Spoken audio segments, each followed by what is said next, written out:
to just keep them in our prayers at the very beginning, Okay. at the invitation. To just, Do you want me to start? Yes. okay. Are you ready?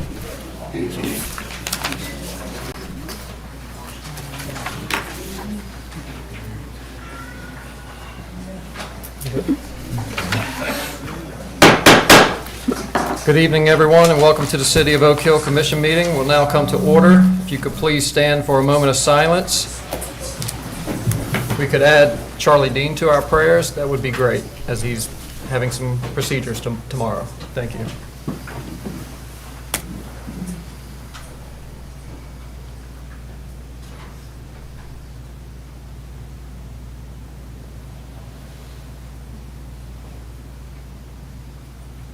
I pledge allegiance to the flag of the United States of America and to the republic for which it stands, one nation, under God, indivisible, with liberty and justice for all. Roll call, please. Mayor Taylor, Here. Vice Mayor Catagano, Here. Commissioner Hyatt, Here. Commissioner Drollinger, Here. Commissioner Warning. Here.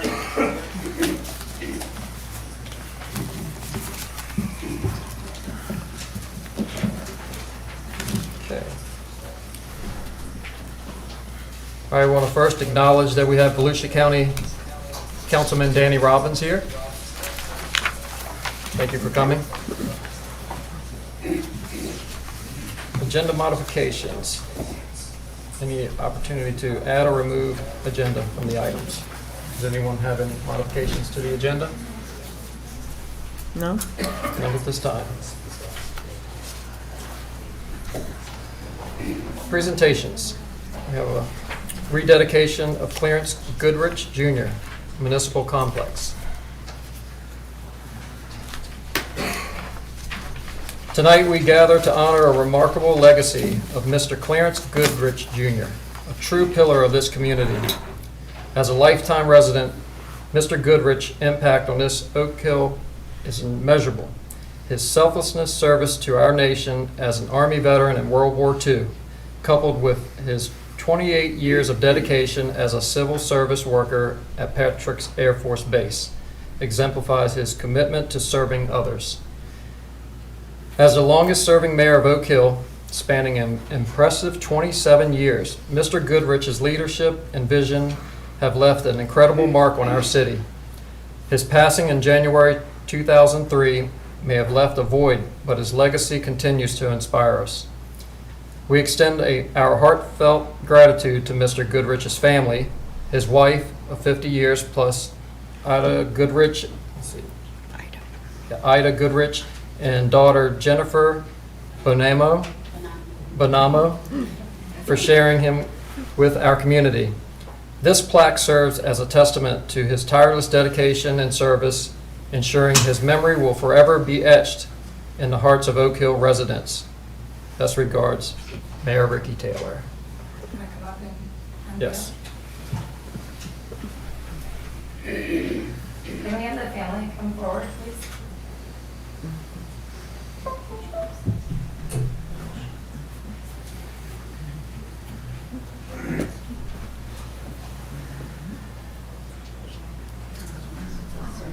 Tasha's gonna take some photos of you guys. If you guys wanna come get in the photo?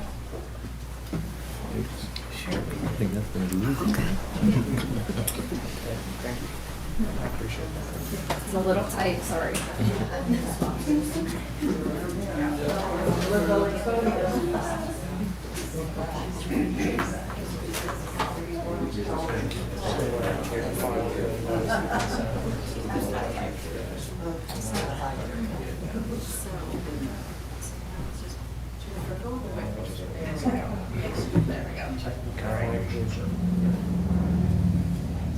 We'll see.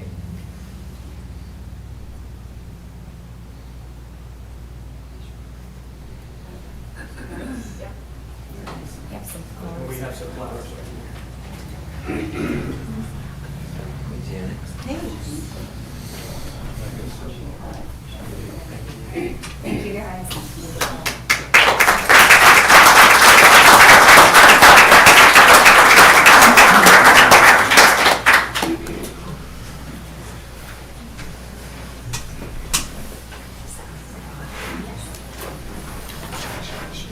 And I invite you all to come out sometime next week. We should hopefully have that placard on the face of the building, right by the front door.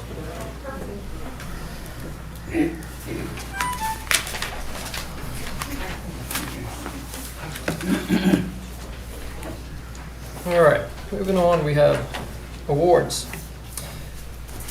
What a magical small town Christmas parade. It was an unforgettable celebration and we're beaming with joy. Huge thanks to our incredible city staff for bringing this festival extravaganza to life. We're also grateful for Volusia County Sheriff's Office for keeping our streets safe, Volusia County Rescue for lending us their amazing sleigh for the Santa Grand entrance. To our amazing participants, we can't thank you enough. You're the heart and soul of our parade, and we are honored to have you join in the fun. Your enthusiasm and spirit makes this event truly special. Our 2024 parade winners are Best in Show, Myers Crab Company. Please come up with your award. Can we have the council please stand up? You guys can just stand up in the back and get a picture. You guys can come together in the back. Okay, well, I'll squeeze it here. I'll take a picture. You're Meyer, get up there. Get the picture. All right, Slide over this way. slide to the left. All right. Congratulations. Oh, wait a minute, we'll stand here.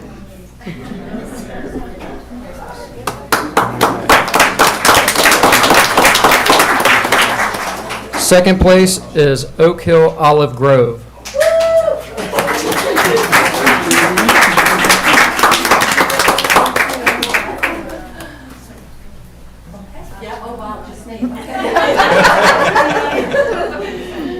The council's behind you. Oh, yeah, oh, that's perfect. Totally. Thank you. Thank you, everyone. Third place is Mary Martha's Mission.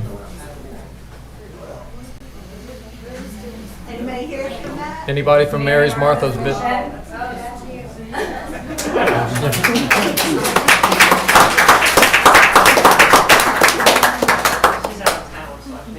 Oh, we're gonna take the picture. an award.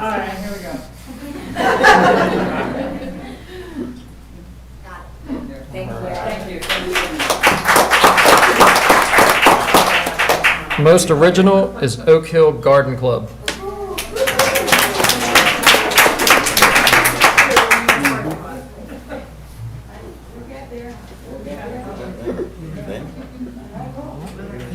She's there.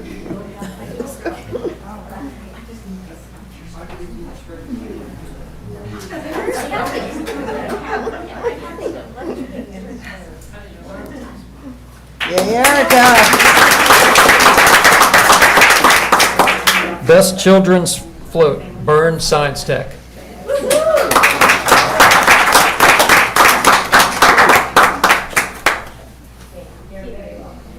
Hey.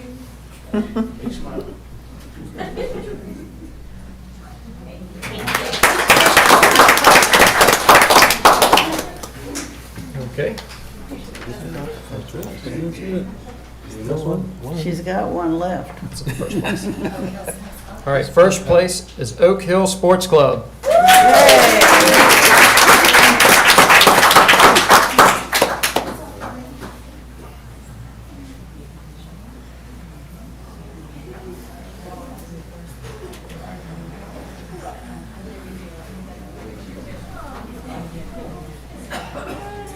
We have you guys slide that way just a little bit. Let me get out of the way.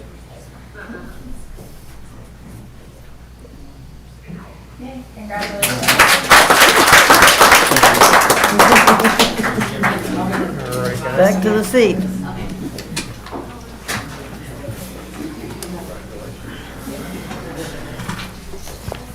The City of Oak Hill Mayor and Commissioners and staff thank all the judges for their support.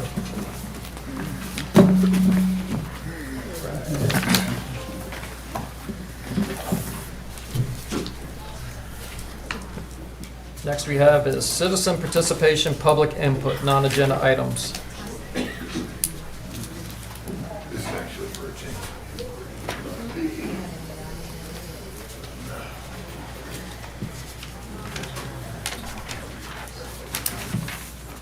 Yes. Good evening. Honorable Mayor, members of council, Dan Robbins, District 3, Volusia County Councilman. I want to congratulate you, Mayor, on your election, but also, more importantly, I'm here tonight to give you a quick update on what Volusia County has done so far, not just this year, but starting the end of last year as well. Transform 386, many of you heard. Obviously, Oak Hill and Southeast Volusia is not exempt from our flooding. It's actually a regional issue and a statewide issue. Stemming from Transform 386, we've successfully achieved about a little bit over $100 million in flood mitigation, stormwater initiatives, funds that can go directly towards that.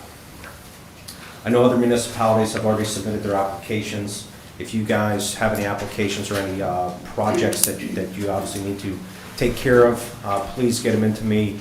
If you can get them into me, I'll help you do whatever fast track it, whatever you guys need to get you the services and upgrades that you need.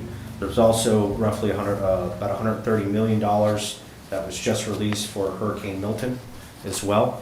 So I'll emphasize it again. Please get in some applications, and we can work on this all together.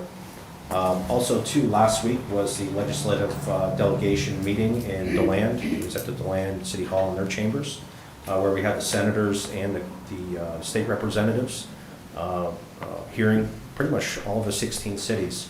And just for the citizens of Oak Hill and for this commission as well, flooding has obviously been the top concern of us, and we've made it a point to keep that on the tip of the spear and on the forefront so we can do this collectively. And we definitely need our help, because a lot of this, if you dig down, and many of you see it, but it's such a complex issue, but a lot of everything that we do, whether it's in the cities or whether it's in the county, we're following state and federal guidelines. So, if we're not working together and collaborating with everybody, often it gets frustrating and not a lot gets accomplished. So I'm proud of that.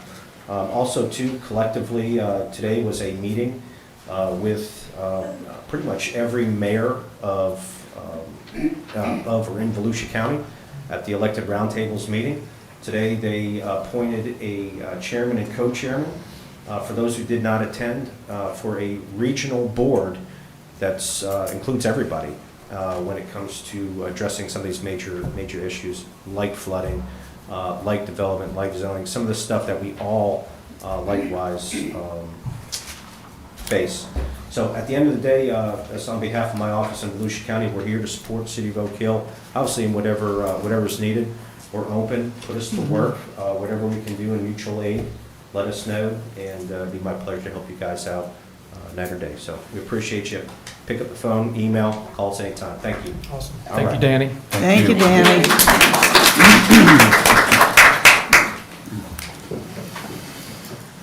Anybody else?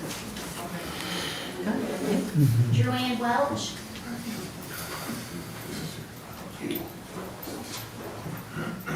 Good evening, commissioners and everyone here. I wanted to take a moment and thank the City of Oak Hill for their support of Saints and Sinners Cemetery over the last year. It's really crazy when you get into this. Within 1 year's time, we have raised the headstones for 21 veterans in Saints and Sinners Cemetery with the help of citizens, the City Commission, and the American Legion.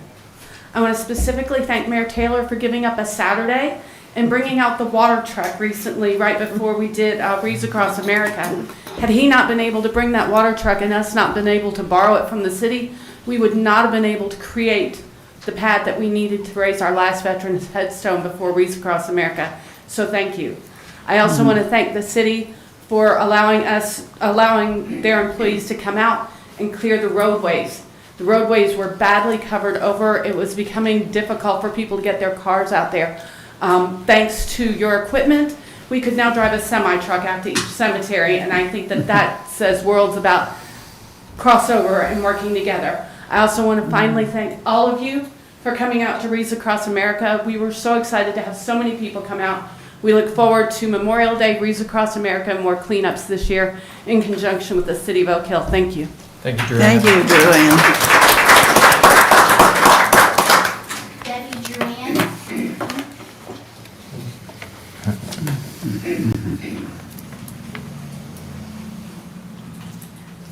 Thank you for allowing me to speak, and this is my first time at a meeting. A little nervous, but Welcome. thank you. Say your name and where you live. Okay. Debbie Drouin. I live at 205 Northbrook Circle, Oak Hill. Our property fronts the entire front of the Oak Hill Cemetery. I just noticed today that it's really lined. We have over 1,000 feet of frontage there. So we overlook the cemetery. One of the issues in our neighborhood is the really high speed of that strip of property.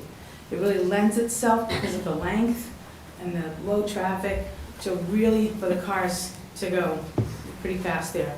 I just noticed this evening that, and I took a sign, the actual speed limit for the road is 15 miles an hour. Cars are going past there 40, 50, 60 miles an hour. People are exiting in and out of the cemetery. Typically, it's older generation that may be going in and out of there.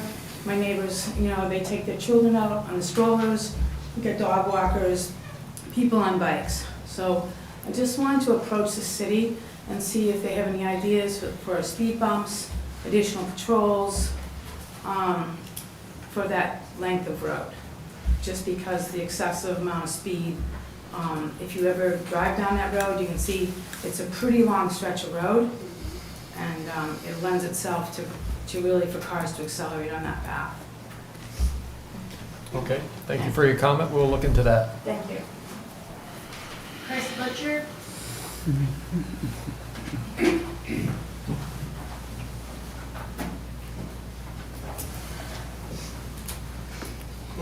This is a little intimidating, I'm just throwing that out there. You should be. It's all family. Come on. Okay, here we go, then, it's all family, this is great. State your name and your address.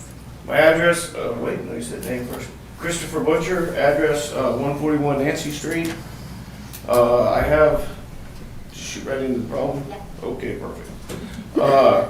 There was a, in '07 and in '06, there was a vacation of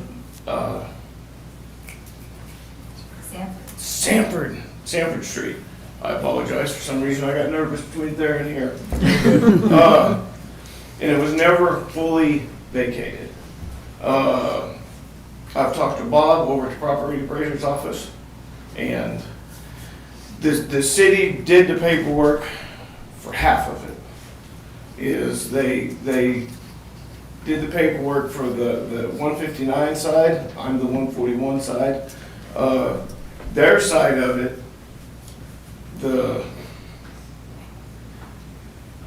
it was signed that they have 25 feet. That part of it wasn't even gone all the way through. It was never fully vacated for either side, is what ended up happening. They're not, I'm not gonna say they're bad neighbors, but we haven't gotten along really well, because I just bought the property probably 6 months ago. Their fence is, according to my deed, which could very easily be wrong, is 7.5 feet on my property. I have asked them to take it down. I have moved towards taking it down myself. There's been threats back and forth, not back and forth. Okay, back and forth. There has been threats. I got a own part in this. I haven't been the easiest to get along with this. I have a deed that says that I own the property, and they have a fence on said property in which I own. She told me she'd shoot me in the head if I took her fence down. Her fence is still standing. So what I'm asking the city is to either vacate it one way or the other. It has been claimed as though it's a personal problem, whatever. What's the word I'm looking for? Civil matter. Yes, it's a civil problem. but it's not a civil problem until the city vacates it or don't vacate it, one way or the other. I'm sure we can all figure out what has to happen next if we have the city's take on it. You know, we did vacate it or we didn't vacate it. We gave, and there's a lot that goes along with this. But would you like me to kind of explain to them a I little would bit? love for that, because I somehow turned into a nervous wreck. It's late. Chris, you've done a great job, but if I could just try and clarify a few things. What happened was, at the time, the city vacated this portion of Sanford, and it was recorded in the public records, but for some reason, Volusia County didn't have it in their system, even though it was stamped, recorded. So it looks on the map like it's still city right-of-way. But we did find the ordinance vacating the 50-foot right-of-way. Typically what happens when the city does that is that's the end of it. Then it's up to the individual homeowners to go in and get new surveys to claim their half of that vacated right-of-way. Well, to complicate it a little further, at the time, both lots were owned by Habitat for Humanity.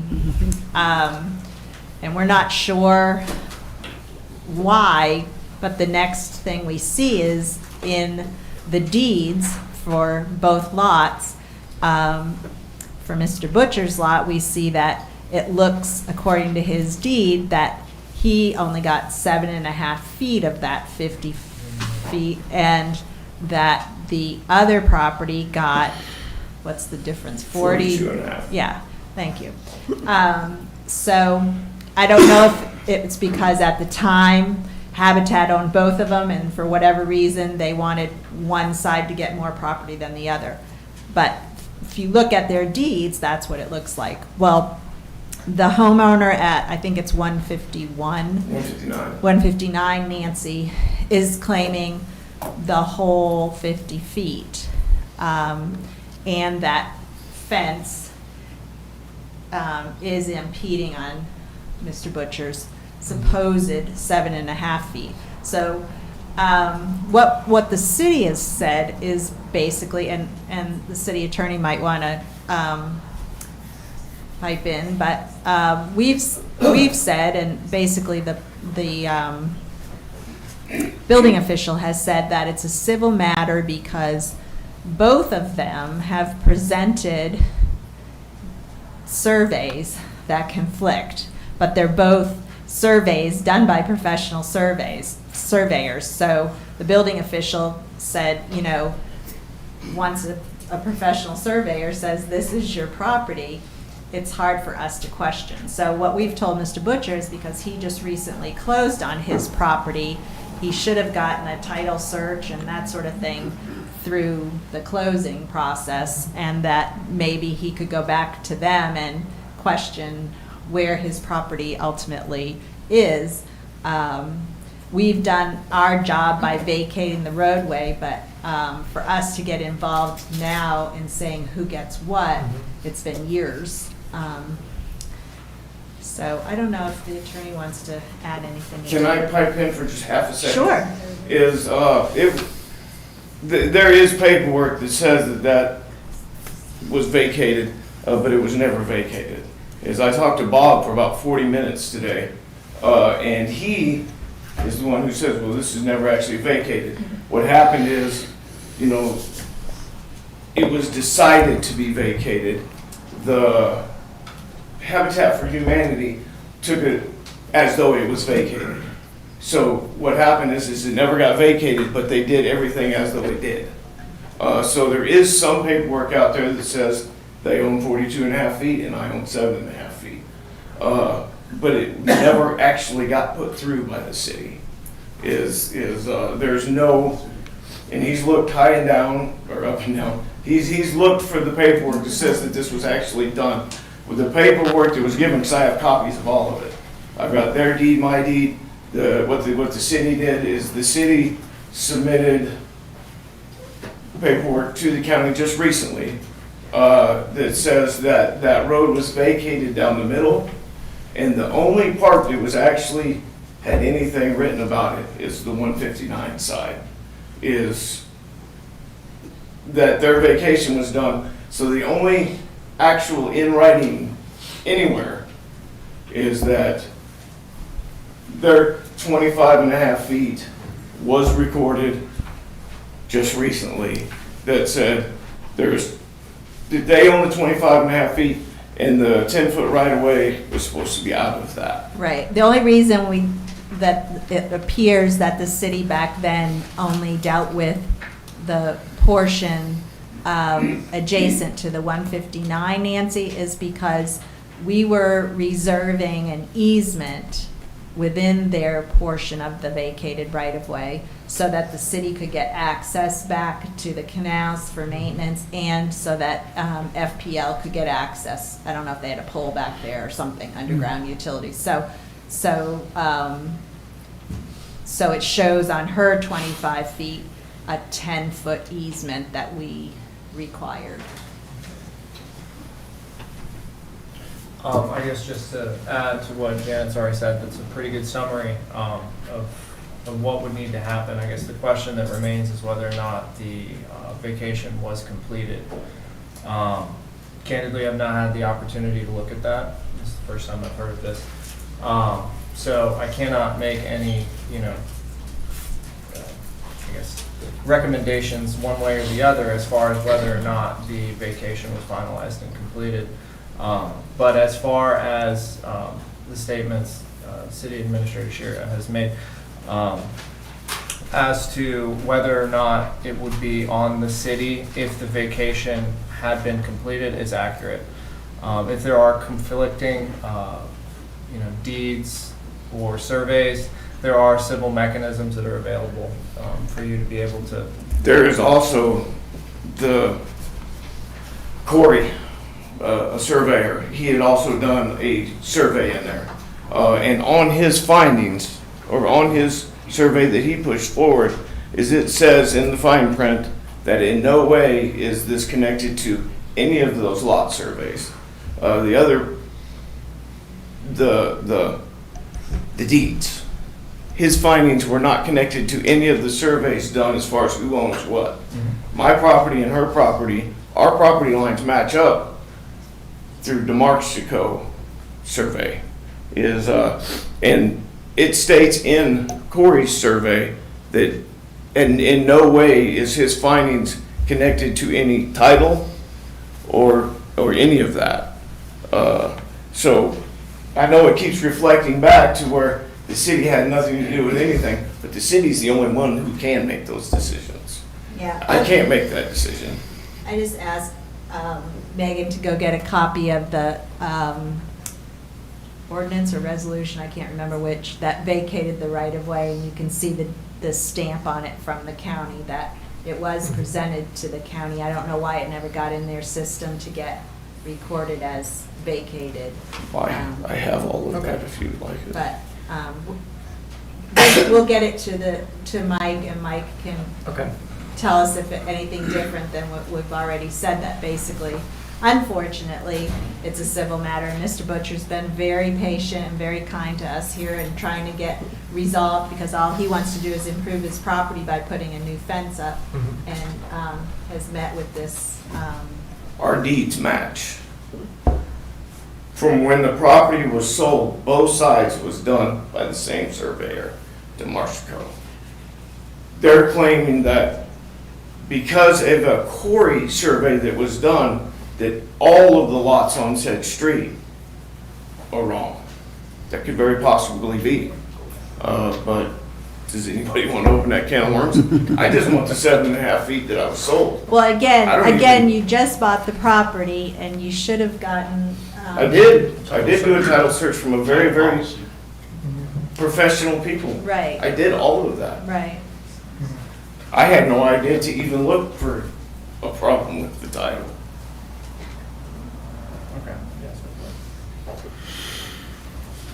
I would say we could And I feel bad. I mean, we've tried to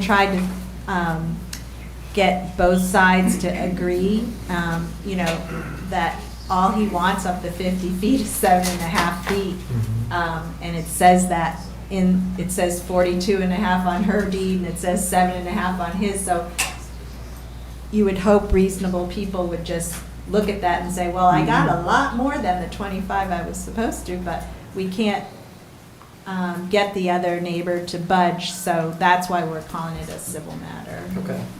Well, we can move on. We have all this information and we can, I just gave that information to the Yeah, I'll residents. be back in Sure. tomorrow and the next day and the next day and the next day. not a problem. This is a legit deal and I paid legit money for a piece of property. Absolutely. Unfortunately, there's a bunch going on with it. But we will continue. Thank you, sir. Thank you. Thank you. Sorry, folks.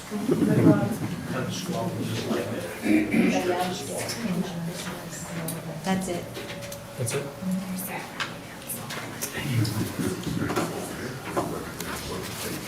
All right, moving on.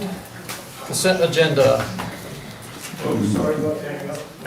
Minutes of November 25th, 2024 commission meeting.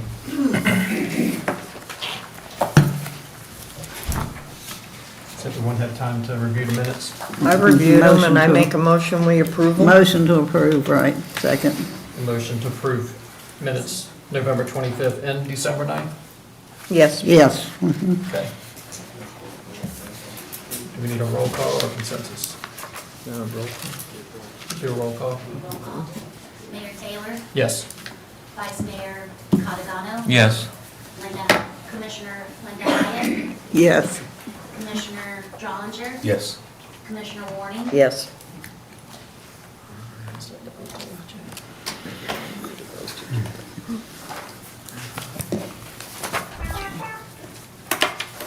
City Administrator, following up items. Yes, the first item here is, at your second meeting in November, you talked about wanting to set a workshop with Burnside Tech. So I'm just asking when you would like to try and schedule that, and if I can get some possible dates to run by the school. Okay. I have February 6th, 5 PM. If that works. It's Monday. Yep, that'll be February what? February 6th, Thursday? Thursday, 5 PM. That way it's before our next meeting. Okay. I might ask for, I guess I can start there, but is there a second date in case that one doesn't work for whatever reason? Or do you want me to just ask if that works, or? Is our principal still here? It looks like it works on my calendar, yeah. Okay. February 6th, yeah. Yes. All right. Everything good? All right. All right, I'll coordinate that and find out if we're going to hold it here and what the agenda will be, and I'll get back to you all with that. Second item is banking RFPs. We went out for banking requests for proposals. We got 2 proposals. We got one from our current banker and one from TD Bank. So now we have to have a selection committee go through those proposals and rank them as a selection committee so we can bring a recommendation back to the board. And to do that, I'd like to appoint a member of the commission to sit on our selection committee. I nominate Carrie. I was going to volunteer. Is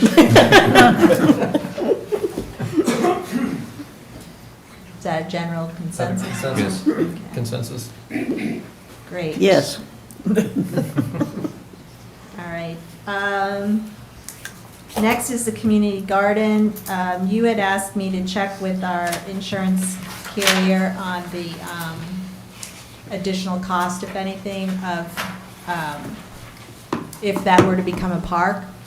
And our liability insurance already covers that property, whether it's a park or not officially a park.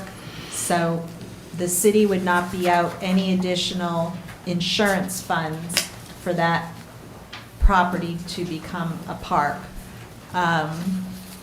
If we were to take over maintenance, I had our public works crew go out there and just take a look. It'd be a little intense because they're working around a lot of things out there, but they said maybe, you know, in the growing season, maybe 5 hours to go through and do all the mowing and weed eating and everything. Whether that would be weekly or not, I don't know, but they didn't seem like it would be something they couldn't handle. So the only thing would also be, and we could talk about this during the budget, the upcoming budget, but if we would be taking over, you know, they've put up some things. They've put up a shade, they've put up a pavilion, that sort of thing. If we would be taking over maintenance of those things, I'd have to have them take a look at that and see if we'd have to budget anything for that sort of thing. So this was just basically a follow-up to tell you that there wouldn't be any great expense. I did meet with Miss Dana, and she just asked for strictly mowing, no weed eating, no extra, just to, just to come in and mow would be a huge help. Well, at that So- meeting, she only requested that we cover the cost of the insurance. Right. Well, I Right, have and to- that was the only Second. thing she was asking for. And I have to tell you that we've got another thing, I think it's next on the agenda. Although we would be covered, our insurance carrier did say that if somebody is regularly using your property, that they should be insuring, naming the city as additional insured, just like you're going to hear from the Oak Hill Sports Club on the next item on the agenda. They use the ball fields for their Little League or whatever, and they provide us with insurance with the city named as additional insured. So even though it won't cost us anything additional to add it to our liability insurance, our insurance carrier did say it's a good policy to have people who are regularly using your parks or your property to do that. So I don't know if it would save them anything on that end or not. But. Well, I think they should continue to keep the coverage on there, and in fact, they were supposed to have waivers signed by everybody who was actually on the property, working on the property. I don't know if they've ever done that or not, but they had the former city attorney write up a waiver form for people who were on the property working. And based on the information that Dana gave us at that last meeting, she said she received over the last 2 years a total of $37,050 in income, and she only had $22,700 in expenses, so they should have $14,000. So I don't understand where the hardship is that they need, for the city to take on that expense. I'm here from the community garden. I'm the treasurer. I'd like to comment on that if you'd like. Please. Thank you. Please state your name. This evening. My name is Doreen Griff Coyle. I am the current and trying to resign treasurer of the Oak Hill Community Garden. I have been on this project for 2.5 years and carrying quite a bit of the weight of what you see. I am not a treasurer kind of person. That was something I was voted in when I was not at that meeting, but because we did not have as much participation from the community as we would really like, so I've taken on probably 20 hats that I really don't have time to do everything as precisely as I would like to. That being said, we have a couple of different methods of how we are recording, and there are files of what we have received. Additionally, every month I give a report of what goes in and out of our bank account. There is no mismanagement of money. I think the misunderstanding is that the majority of our donations come as in-kind, so they're actually items or work. We have had some grants, primarily grants that are written for specific things and spent specifically on those things. We do not need your help with insurance this year because happily, I can say that MJW Company has once again given us a grant of $4,000, which we usually use in the month of February. But being this is our third year, it was incredibly gracious of them to give that to us, and we weren't expecting it. So we do not need your help with the insurance this year. However, there are a few things, well, several things I'd like to discuss between the city and the trust and our organization because of the changes in administration with this city twice since we've begun this project, and the fact that 100% of people have an opinion about the garden, but only about 10% of the people participate in the garden, and about 2% do all of the work. So I would just like to say that if you get to know any of the people who are on our board and who help with this project, we are lucky to have any one of them because they are highly professional, highly honored in their fields, and this is a great project. We are recognized by the Smithsonian as a pilot program to the entire country, which they did not even follow through with, but we continued anyway, for the school, for the children, and for the community. Additionally, Mary Hathaway, our president, has secured a $3,000 grant, which is in our bank account right now, for signage and for irrigation. That is specific. We meet once a month, everybody, at Mary Dewey's at 9:30 on the second Tuesday of every month. And if you're really that curious, please come and join us and participate. It is really hard for anyone to give their time, expertise, and money to this project. And it just feels like there is a lot of resistance because there is miscommunication and misunderstanding. So to squash all of that, as we had previously wanted to do with the other administrations, is get together to review, one, our insurance policy, because our lease requires, and I don't know that everyone has read our lease, but I have, and our insurance policy. And I have a lot of questions because your lease required certain things that I don't know if the policy is written that way. I am not a professional in that aspect, but I do have photographs and circles and want to make sure that we are covered. But my main concern is that the people who do all of the work are covered. There are some things that we could do, and I did have a citizen reach out to me that I spoke to quite a bit, and she gave me some great information. Originally, this piece of property, we had asked to be zoned as agricultural. It was it was light industrial originally. And then the first commission that we dealt with turned it into a multi-use, I believe. And we didn't understand why. We wanted agricultural, so eventually we could maybe get an agricultural exemption, which would afford us more protections and the city more protections over what we are liable and not liable for. If I bring in my own personal chainsaw out there because there's absolutely nobody volunteering that time, and I'm out there and I get cut by my own chainsaw, it's on me, period. Our insurance doesn't cover that. I don't know that yours does because I haven't seen your policy either. So there are a lot of things that I would just like to make transparent to everyone, and there has been no mismanagement of anything, if anything.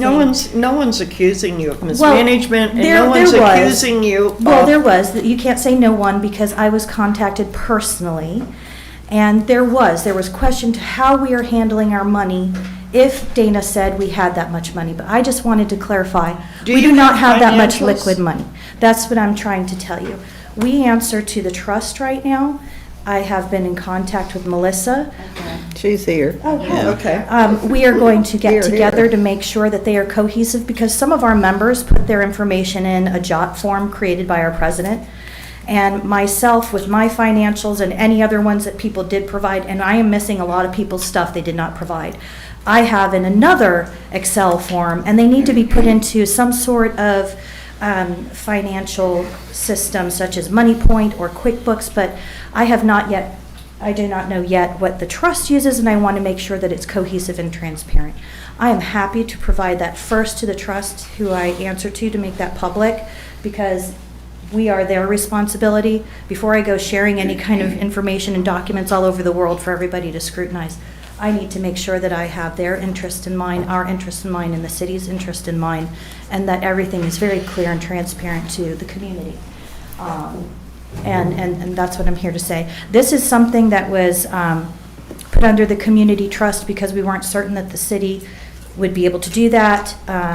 I was informed that we just wouldn't be able to take donations. The reason we nested under the trust is we asked that we please nest under the trust so that we could write and get grants, as we have done. So we are working on everything because we know that our lease is about to come up. But I would like to say also that our lease went through 7 revisions, and all kinds of different decisions were made that we did not want, but we kind of felt like we had to sign it in order to make it go forward. So we really want to work with you guys in the community as what's the best way to move forward and to keep this alive. It was my personal idea that it should go under the city because it makes sense that it's a city piece of property as a real estate agent. I thought that that would be the best way. I don't know that that's the best way. It was just simply a suggestion. And as long as we have other people besides myself trying to raise money so we can pay $1,300 a year for insurance that we're not sure if it even covers us and our bodies and our children, to just have conversations before we put it in the realm of the public to really get all of this clarified, because most of you weren't here for all of this. As a matter of fact, I think you two were the only ones. And we always see Commissioner Linda Hyatt at our functions. We always saw Commissioner Linlaw, and Kathy Linlaw helps us quite a bit with all of our stuff. I met with her for 5 hours today just to get a PayPal link so that people could join the garden. So we are new at this. We've never created a nonprofit before, so creating social media that's successful, a website that's successful, a membership program, a fundraising program, and keeping records that are adequate is a lot of work for a once-a-month meeting. We need some help. We need some transparency, and we just want everybody to kind of join in and give a hand. And if you have a few hours, please join the garden. Please grow some food with us. We're trying really hard to give something really great, and I've never in my life tried so hard to give away my money, my time, and my talents to something with such a backlash. So please help us to continue and to show other cities who have tried really hard to do what we have done. We've come so far. And only today I wrote Danny here an email asking him about other gardens that he has tried to, start. This was originally from Councilman Robbins and Mayor Gibson as an idea for the city and this property, and we were just the people who got all the work. So, like I said, please help us, give us some time. Please let's set a meeting so that we can clarify everything and make a presentation to the public about what's going on, because there is no mismanagement of anything, and we can buy our own insurance policy thanks to MJW this year. So just don't leave. Okay. I think what we're just trying to clear up is that the money that Dana mentioned is not liquid. Most of it were donations. I'm not sure what the request was, if the council had a request. Are you guys looking for information? We have been contacted by private citizens asking for, like you mentioned, some information. We have all of it. Dana, The only I know. the only request from Ms. Graytrix was that we find out if our liability insurance would make it so that you guys don't have to. And like I said, we are already covering that property, but our insurance carrier says that the city's policy should be Sufficient. so that, no, the city's policy should be that if we're charging somebody like the Oak Hill Sports Club who uses our parks regularly, then we should be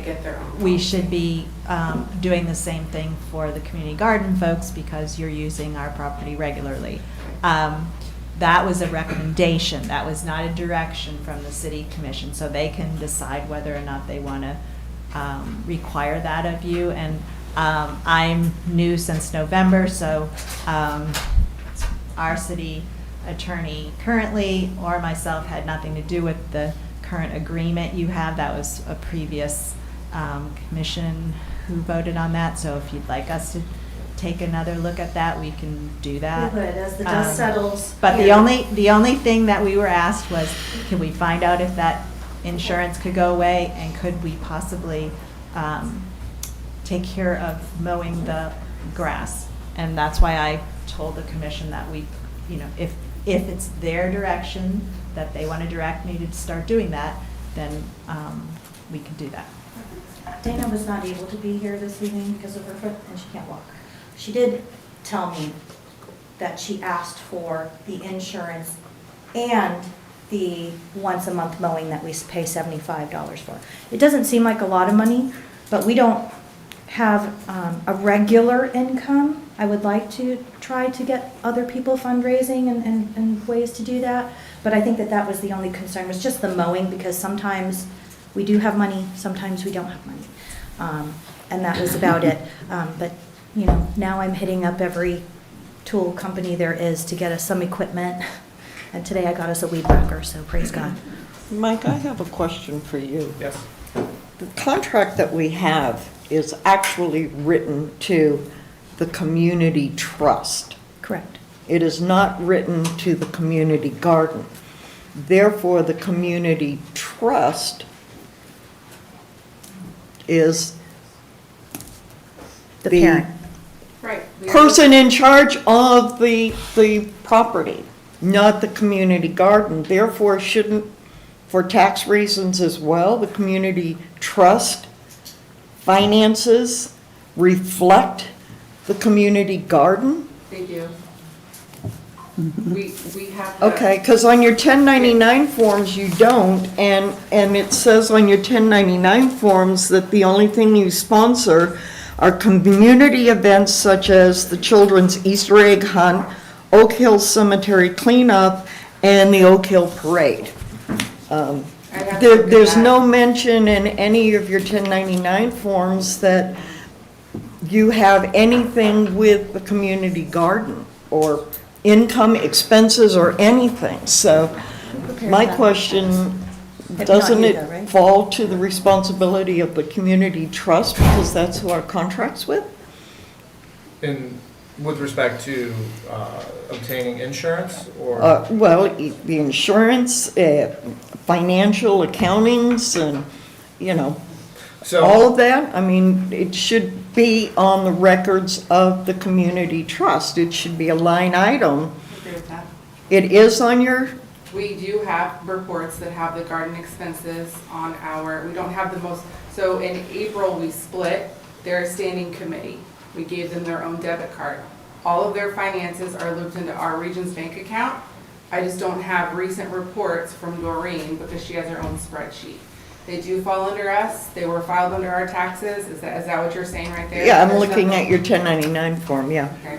Well, then if that tax Or preparer. your 990 form, excuse me. If whoever prepared those taxes, which was obviously not So Melissa, we hired somebody to do that, but should have seen the bank accounts and should have included that. So we can look into that. We will But it is definitely. under their standing committee, just like the museum was, under the 501c3 of the Oak Hill Community Trust. Our lease for this property is with the trust for the garden.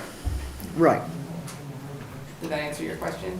I don't So know- the trust is the person who is responsible they- for Absolutely. all of the Right. records Yes, and ma'am. so on. Yes, ma'am. So they're public records, so why can't you provide? I have not received an official request for any public records. I would be happy to provide those, but I have not gotten any requests to do so officially to the trust. So if you would like some information or you would like to see our finances, we are a 501c3. There is a Right. requirement for transparency. I'm happy to provide that. I just want to make it clear, I'm not against the garden in any way, shape, or form. Okay, I think it's a great organization, I think it's a good project. And I think it is nice that it has, you know, civic, the idea behind it, and the civic attitude. My concern are the finances and the city taking on any additional expenses. We've already expended a great deal of money on this project. We turn around and drill a well for you, we ran electricity to you, we put up fences for you, you know, we pay your utility bills every month. I just don't feel that the taxpayers of the city of Oak Hill should have to take on additional costs and expenses. And I feel that if the trust is in charge of it, then the trust has the funds, and I don't see where the hardship is that Dana was referring to. And that Doreen has said that it's so difficult to raise the $1,200 a year for your insurance policy. And I do feel like every other organization that is on city property, they're required to carry an insurance policy and list the city as an additional insured. Which we have. Which we have. And, you know, that's not our expense, that's their expense because they are on our property and we've given them the right to be on the property and to do whatever the event is, be it the sports club playing ball, be it the garden and your events.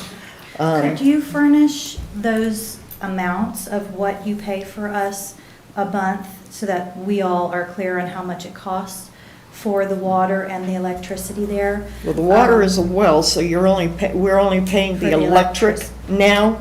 Mhm. But the city did turn around, and I don't remember the exact amounts, do you? It was that we paid for the fencing and drilling the Fencing well. was like in the 35,000 5,000 or something like I think it was that? 35,000. Our No, original not that quote much. was 50,000 for chain link. Yeah. So it was It wasn't that much. all though, but- American. No? No, I don't think so. It was supposed to be like a 6-foot fence is what we, but we It was never- we supposed to didn't be get chain that. link and 6 foot, and we did submit from architect Kevin Schweitzer Right. to the city for a fence plan. And unbeknownst to me, on our soft opening in October of the first year, you helped cut that, Linda, cut that ribbon.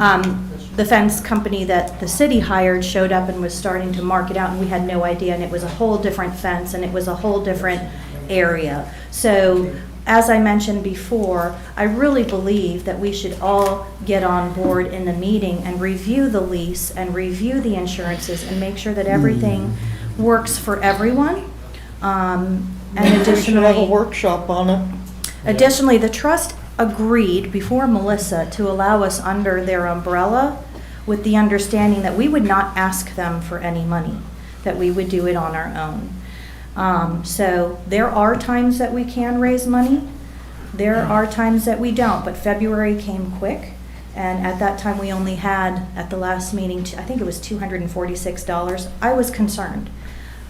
So I really, really hit it hard to try to get that grant, and we did, but it'll probably be the last time from that particular company. We would welcome anybody's company to sponsor that, because we do actually give you advertisement space on our fence, 4x3 banner for $500. So if you donated, $6,000 worth of work or whatever, it'll be up there for 12 years. So let me just say, when the city garden came and they gave a report, was that at the request of the city commission or did Dana? So we didn't know that was happening. I think Dana asked to be on the Okay, agenda. so we have not really vetted any requests that the Oak Hill Community Garden has brought to the city. I came tonight because I found out that this was on the agenda. Nobody's contacted the trust about this or that this was on the agenda. The only thing that was on the agenda tonight Was to answer was the a actual- follow-up. Understand. 2 questions we were asked. I'm not- One was, can we cover the insurance? So I called the insurance company. We are insured, but they still recommend yours. The second one was, can we take over mowing? And our Public Works basically told me, yes, we could. So I answered those 2 questions. That was why nobody else was And I'm not invited. poking at you, I'm just saying, like, when the official request, it was an official request from the trust, it was a report from the city garden that I think has become much more than it is. And they should have gone through us before they came in front of you, so I apologize for that. We've had a conversation about that last week at the trust meeting, and that will not happen again. And if you want to look at our finances, obviously you're welcome to do so. But we do have all of them in order. We can account for all the cash. We can't track all their in-kind donations. If that's what they want to do, that's up to them. So.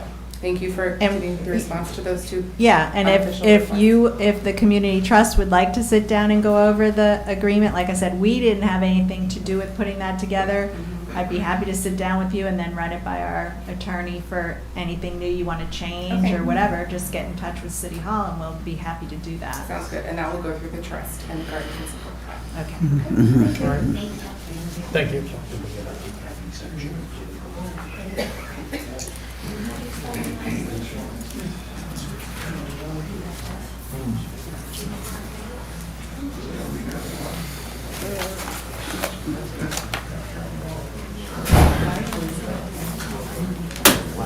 Want me to start? Okay, next on the agenda is the ball field rental agreement between the city and the Oak Hill Sports Club. This is for their spring season. Because we had not seen this, I ran it by the city attorney. He had a few minor changes to the agreement. And we've changed the dates in the agreement, and attached is also their insurance for you to see that they've named us additionally insured. And so staff is recommending approval. I have some questions for you, Mike. On section 11, it says admission fee. Is the club collecting an admission fee on game day going to be there? My understanding is, yeah, that they would be. They're here. No. No, we don't. No, you don't collect a fee? Okay, No, we don't. Dawn and Aaron Anders in 569 Maytown Road. okay.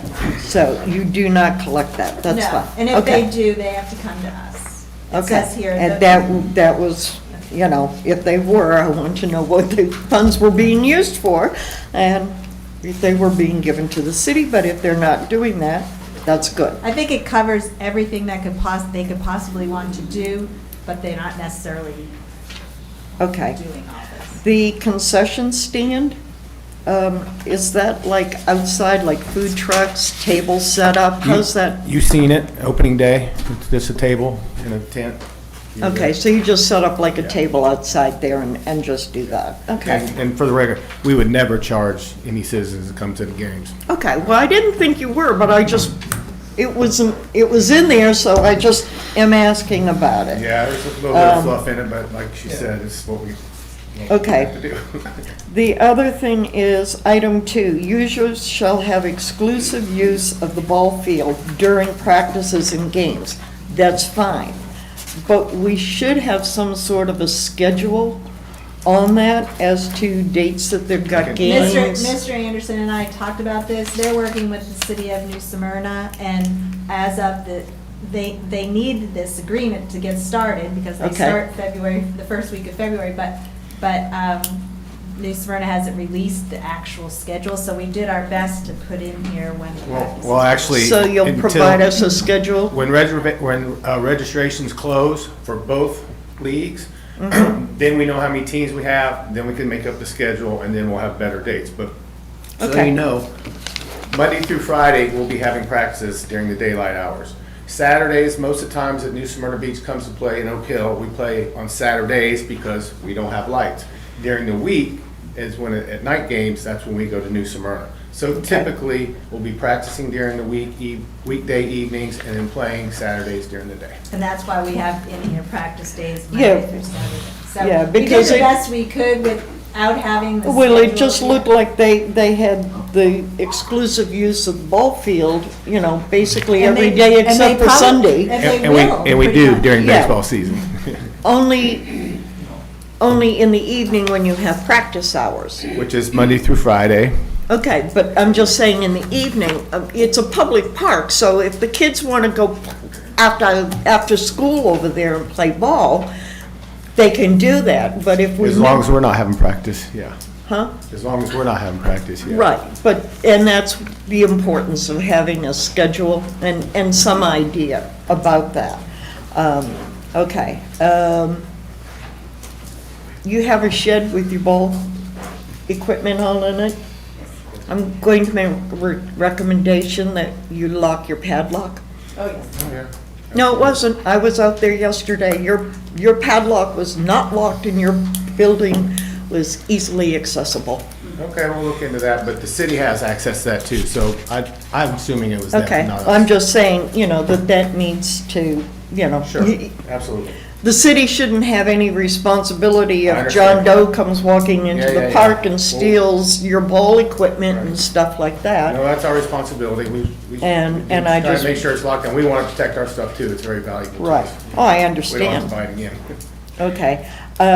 The only other issue I had with it was item number 15, website posting. You said, contract says, we provide free access to promote the events on the city website. That's all well and good. But the only people who should be posting anything on the website is a city official. Oh, yeah. A city employee, nobody else should have access. Yeah. Okay, I just wanted to make sure that was, We're just promoting their season.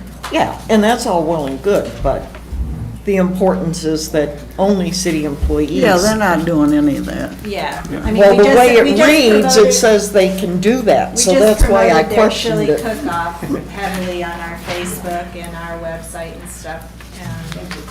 Yeah, and I don't have an issue or a problem We with do that. appreciate that. Yeah, we definitely want to help you guys. Yeah. I think everybody wants to, have the kids playing. There's no question about that. I just had questions about the contract. Those are the only issues on the contract I had. Gonna make a motion? I got one question. You're a 501c, Yes. is it a C3? C3. Okay, and how many board members do you have? We have currently 4. 4 members? Yes. And who are they? Myself, president, and then Steve McGee is vice president. We have Tina Duncan as our secretary, and Kathy Linlaw as our treasurer. Okay, thank you. You're very welcome. Can you update your Sunbiz information? Because according to Sunbiz, it's Aaron, Dawn, Kathy, and Jennifer Sully. That is correct. I can update that. Because as of February 24, though, that was the information that's on your website, so. So we're actually created a new board because we're actually going to be Babe Ruth affiliated this year. This is the first season. We're going to be Babe Ruth affiliated. We're doing that because New Smyrna asked us to do that so that we can continue to play against them. And when we started playing against them, our improvement is unbelievable because now instead of just 2 Oak Hill teams playing each other, we got 5, 6 other teams in the same age group and we're playing, and we just improved so much.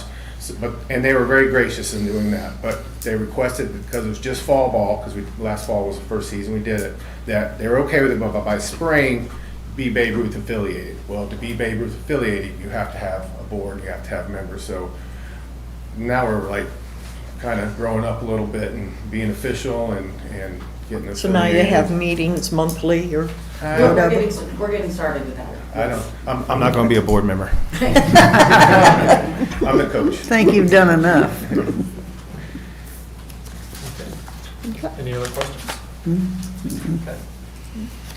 So we need to vote on that? Did we got a motion from Commissioner Hyatt? I just suggested Carrie make the motion. Oh, yeah, well, I'll make a motion that we approve it so long as these items were clarified and they were. And I'll second it. All right, we have a motion and a second. Mayor Taylor? Any comments from the residents? No, we're good. I meant from everyone else. Well, I just will say I appreciate it very much. You know the work that we do out there, and we appreciate your support. Thank you very much. Okay. All right, no other comments? Go to a vote. Mayor Taylor? Yes. Vice Mayor Castellano? Yes. Commissioner Hyatt? Yes. Commissioner Dollinger? Yes. Commissioner Warning? Yes. Motion passes. Bless you all. Thank you. The next item is stormwater utility fee proposal. If you remember the first meeting I had with you all, I asked you to consider adopting a stormwater fee, so we would have money to support all the improvements we want to make to our stormwater system. So I asked Mead and Hunt to give me a proposal.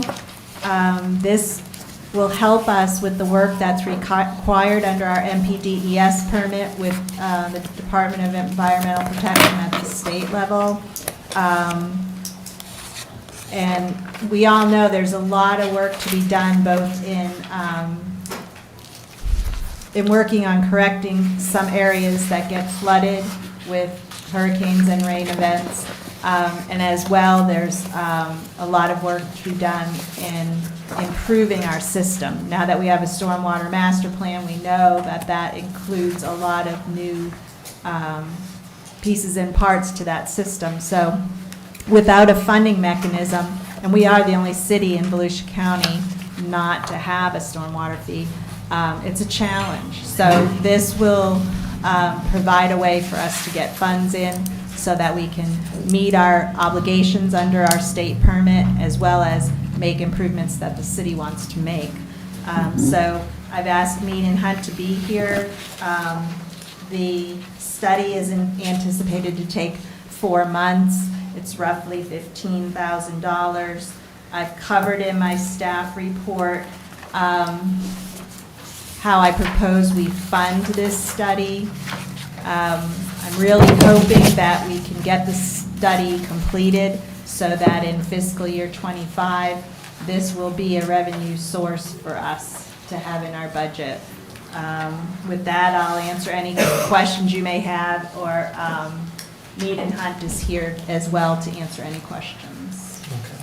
Can any part of the information in this study be used towards other proposed impact fees should the commission look to? I realize it's specified for stormwater, but could any portions of that plan be used should the commission decide it wanted to do any additional impact fees? Probably not impact fees, but it will gain us information, because it's based on, stormwater fees are based on impervious surface. So what we do is we come up with an average, and probably Brad could explain this a lot better than I can, but an average house, we call it an ERU, equivalent residential unit. The average house has this much covered by its house itself, its driveway, all those kinds of impervious surfaces where the water doesn't sink in. So we come up with an average ERU, and that, so every resident in the city, for the most part, will have the same fee. Businesses will have differing fees depending on how many equivalent residential units their business equates to. Some of them have a lot more impervious surface. So that is kind of specific to stormwater, but we can use that information in moving forward with some stormwater projects, understanding the impervious surface areas. Okay. And Brad Blaze is here from Mead and Hunt to answer any questions. Brad Blaze, Mead and Hunt, if you have any questions, we can answer relative to the scope or the schedule. Can we lower the price?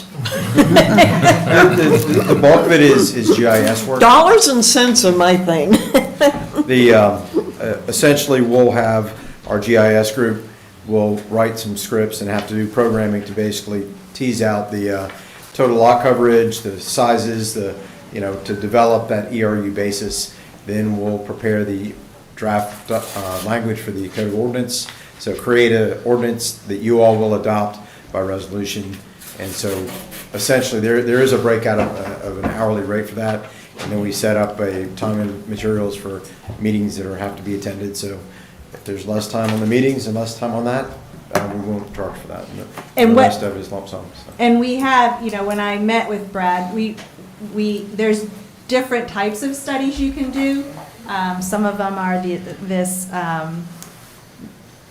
the ERU equivalent ones. Some of them, go into basically wanting to look at each household. So I asked Brad to come up with the study that meets what we have to do to adopt the fee without doing anything more. So this is like the no fluff study. This is, it is as, pretty much as simplistic as you can do it while still meeting the requirements. Is it a one-off thing, where you do it one time and then, or is it Yeah, and reoccurring? you do it the first time, and then some cities build in a, kind of like with, any other service you provide, an escalator if you want to raise it after 5 years, because everybody knows costs go up for anything you do. But yeah, to establish the fee, you'll do it that one time. And that also helps us meet another requirement that you had said. Well, Is that right? what we haven't been doing a good job at is the federal government has a national pollutant discharge elimination system. It's a big law that they wrote. That's pushed down to the states to be in charge of. So the Department of Environmental Protection at the Florida level is the one who issues the permits. So they issued us a permit, I just renewed it, in that permit, we are agreeing with the state to do certain things over those 5 years. We haven't been doing that, and I guess a lot of it's because we haven't had the funding. So I've basically told the state that we are working on this, we are working on a funding mechanism so that we can meet our obligations under the MPDES. They can fine you and everything else and make your life miserable if you don't follow through with this. So we really need to get on board and get this fee established and start looking at what our stormwater master plan says we need to do, and start looking at some of these projects where we all know exist in this city, where we have flooding in the same places every time there's a significant rain event. We have to do that, and this will give us funding, and then there's matching grants. Councilmember Robbins said tonight, one of them. So if we want to go after a matching grant, now we have a source of funds to use for that match. The state also has the grants. So this would be very helpful to have. In two ways, right? Yeah, in many ways. Is it safe to say, based on what you just said, that we would have to do this, have a study like this anyway to meet the requirements from the MBS thing that you? Well, either that, or you're going to have to use your property taxes or the other revenue streams you already have, and you just don't have enough money with those sources of funds to tackle this. We will hold these stormwater fees in their own bank account. It can only be used for stormwater. It's its own separate utility, so that will be audited as that, and we'll have to show that we are using those funds for that purpose. So it's not just coming up with another way to make some money. We really do need it, and we do have a lot of projects that are needed for this. And we miss out on a lot of funding from the state just because we don't have this. We don't have the match, yeah. Right. So right now, we would have to come up with, I guess you said we have 23,000 in the budget already, but, so we would need 11,000 or something? No, we have, No, what we I'm have saying nothing in is, the budget. what I'm saying is we would not fill that job that I've listed there, which was budgeted for 23,000. So we would instead use that money towards funding this study. Yeah. Because I'm reading here, so there's still 23,000 that is in the budget that we could use toward this study. So it's Right. allocated for something else? No. Yeah, it was allocated for a a position. part-time position Okay, for the okay. building inspector. Okay. I got you. Thanks. That's all right. All right. We do have a Few questions. few questions. Okay. All right. We can move on to the questions from the citizens. Oh, hang on, Oh. David. He was first. Speak up. Neil Bonds, 295 Indian Creek Road. I know it was alluded to by Mr. Robbins pretty strongly that there is grant money available right now to deal with that. And I would only ask, is that all matching grant money? Or do we know, is there grant money it doesn't necessarily have to have a match. And if that's the case, we should research every grant we can get from Mr. Robbins without a match first, before we tell the taxpayer, we're gonna get in your back pocket for another item, because there may be money out there that doesn't require a match to grant to take care of these stormwater issues, or at least a good portion of them, before we decide on how much money are we gonna bill for stormwater. How much money do we need if we can get a grant that doesn't require a match? It's just something I think should be looked into before you start looking into, let me add another tax. Thank you.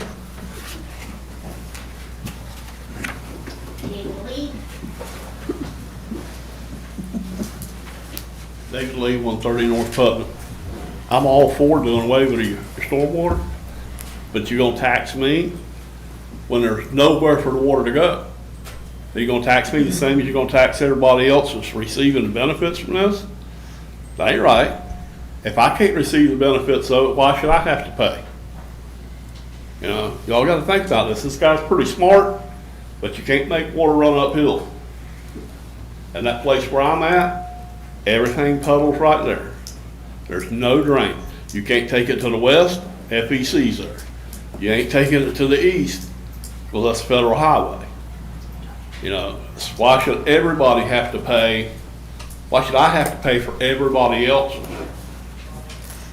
You know, just because I'm stuck? You know, I'm in the dirt business. I filled the place up and flooded that trailer park, but I've been nice about it and left a big hole out there to hold a lot of water to keep from flooding out. But if I'm gonna have to pay what everybody else pays, I'll fill her up and send her right across the road. And I got more questions if I get, when I get time to come back. Okay, thank you. I don't know if Brad wants to pipe in, but stormwater, everybody who lives in Oak Hill will get benefits from the stormwater not flooding your roads, not polluting the lagoon or not polluting it as badly as we are today.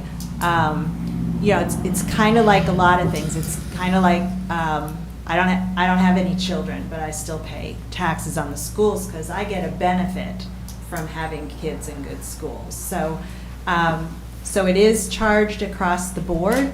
As well, there are plans in the Stormwater Master Plan, if anybody wants to read through that, where it might not seem like there's going to be an answer to the flooding in an area right now because there's nothing there right now, but the plan addresses coming up with ways to address flooding in places where right now doesn't look like there's a solution. So yes, this will be a fee across the board. Both existing residents and businesses and anybody new who comes in will pay the fee. And as of right now, this is just a study that we're voting on right now. This Yes. is nothing that we set in place or etched in stone that everyone's getting a bill right yet. No, So no. we're just doing a study, that's all. And approving the funding for that. Yep. Right. Yeah. Yep. Any other comments? Okay, none at this time. Any other comments from the commission? Okay, can I get a consensus to move forward with the study? Or do we want to do a Yeah. vote? I think we need a vote. Yeah, okay. Yeah, spending money. Yeah, we need to vote for that. Okay, Ray? Mayor Taylor? Yes. Vice Mayor? We need a motion and a Right. second. Oh. I make a motion that we approve the study. I'll second it. All right, yeah. Mayor Taylor? Yes. Vice Mayor Vazquano? Yes. Commissioner Hyatt? Yes. Commissioner Drollinger? Yes. Commissioner Warning? Yes. Motion passes. The next item is Indian Harbor Estates septic to sewer pay request. I received an email from Metro Equipment Service, who was the contractor who did most of the work out there for this project, and through their audit of the funds coming in for their work, they saw that they did not bill the city for a balance of $247,602.99. Not being kind of involved in this project, I contacted Mead and Hunt because Mead and Hunt oversaw the project for the city. Brad Blaze reviewed what was sent from Metro Equipment Services, and they are entitled to the requested final payment. When Mead and Hunt looked at the books, that was a shorted payment. So I attached the emails for your information showing both the request and Mr. Blaze's review. And then once the city pays that, we'll put that through to Mead and Hunt for getting some additional money reimbursed as part of the grant. Mr. Gonzalez, are you here? Okay. So Mr. Gonzalez is here with Metro Equipment Service tonight to answer any questions you may have. And then once the City Commission approves of the payment, I will have the check issued, and Mead and Hunt will prepare the reimbursement request on the city's behalf. Is this the final bill that Brad said was, that all the work orders and so on and so forth had been complied with at our meetings, prior meetings? This isn't anything to do with the individual tie-ins. Those are still coming forth, but this is the final bill from Metro Equipment Services on the work they did. Right, but there was a proposal that was brought back for the former commission as the final bill. Oh, Mead and Hunt's final bill. No, not Mead and Hunt's. Brad Blaze sat there and said he looked at Metro's final plan and that they were owed the money. And so I'm just asking, is this the final bill that had been brought before the former commission?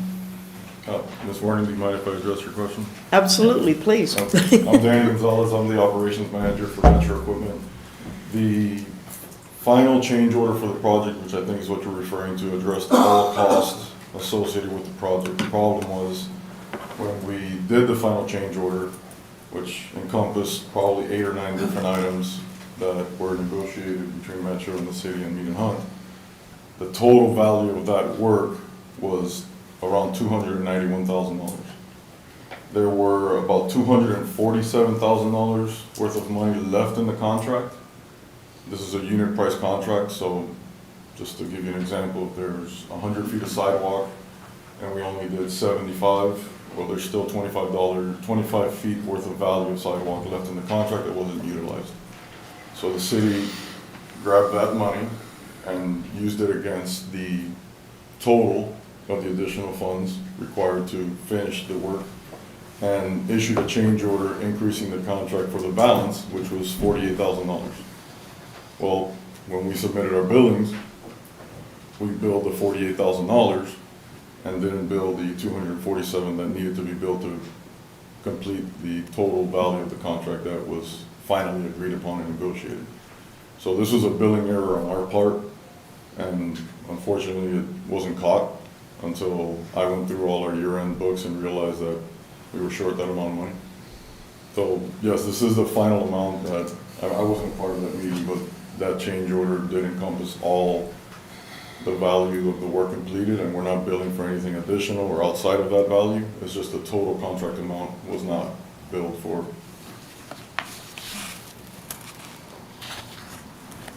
Brad? Can you answer part of it? You know. I think Danny and his project manager here, they pretty much addressed, they had an internal error and they double counted.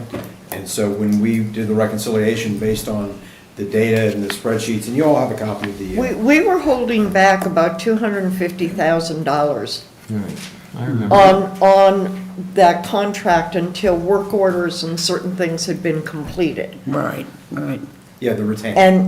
And is that this money, or is this $247 additional? When they submitted the payout, and you all have copies of this in your agenda package.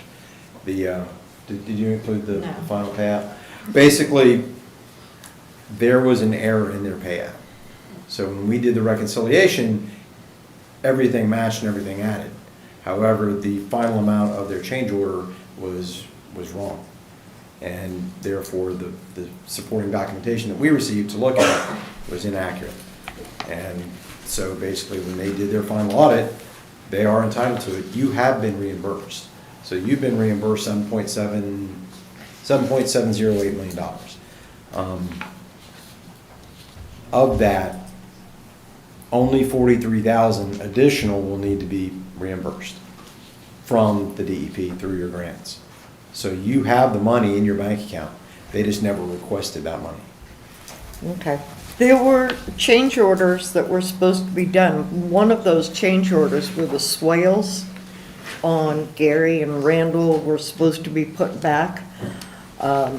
Some of the swales were done, but Mr. Davis came to one of the meetings back in October and brought to the attention that all the swales were not put back as required, and he wanted to know what the former commission was going to do about the flooding issues. I think Paul lives on Gary, yeah.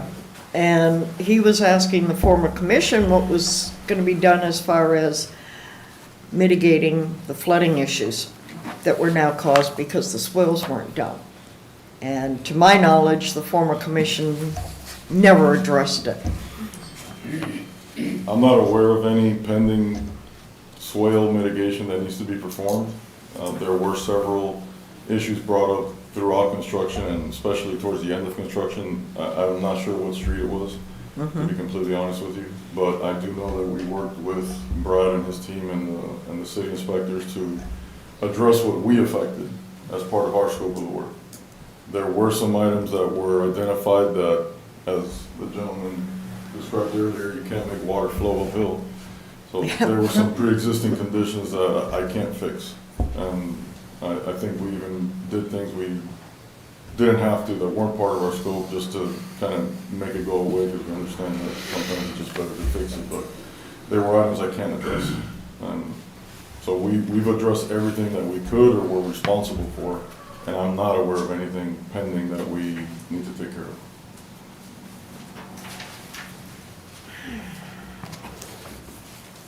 Anything about Peterson's? Anything to ask him about Peterson's pit or anything? I thought that was gonna be handled by the city. Yes. It is, but It's all done. So we don't have anything, No. they have nothing. No, the only reason I brought this before you is because I did not want anybody to see that I authorized a $247,000 check without bringing it to a public meeting and explaining to you all why we were going to write that check. And I wanted you not only to hear from Metro Equipment Services, but also Brad, who's been babysitting the actual grant. Mead and Hunt is the one who submits for all our reimbursements. So I got the request, and then I verified it with the people who are handling the money portion. So everything kind of plays out, like I said in my staff report, but I wanted them here on the record to explain it to everybody, so it doesn't look like anything else. That's a lot of zeros to make a mistake on. That's embarrassing. It is. Very. I can't believe you're standing here asking for that. I am, that was a very embarrassing surprise to find. That, in my 22 years of experience, I've never seen that. that's embarrassing for both them and for Mead and Hunt, because Mead and Hunt was also overseeing the 100%. finances on that. Brad, I have a question. So the money that we were withholding that Carrie was just talking about, that was like a thing that we weren't supposed to turn over until everything was like approved and everybody was happy with the way everything went? The retainage. Yeah, and so did we pay, we paid Yeah, that, we paid right? the retainage. That's what I thought. That's what, We so did this pay the has retainage. absolutely nothing to Okay. do with that. No, it doesn't. It basically has to do with there was a total of, if you go through all the change orders,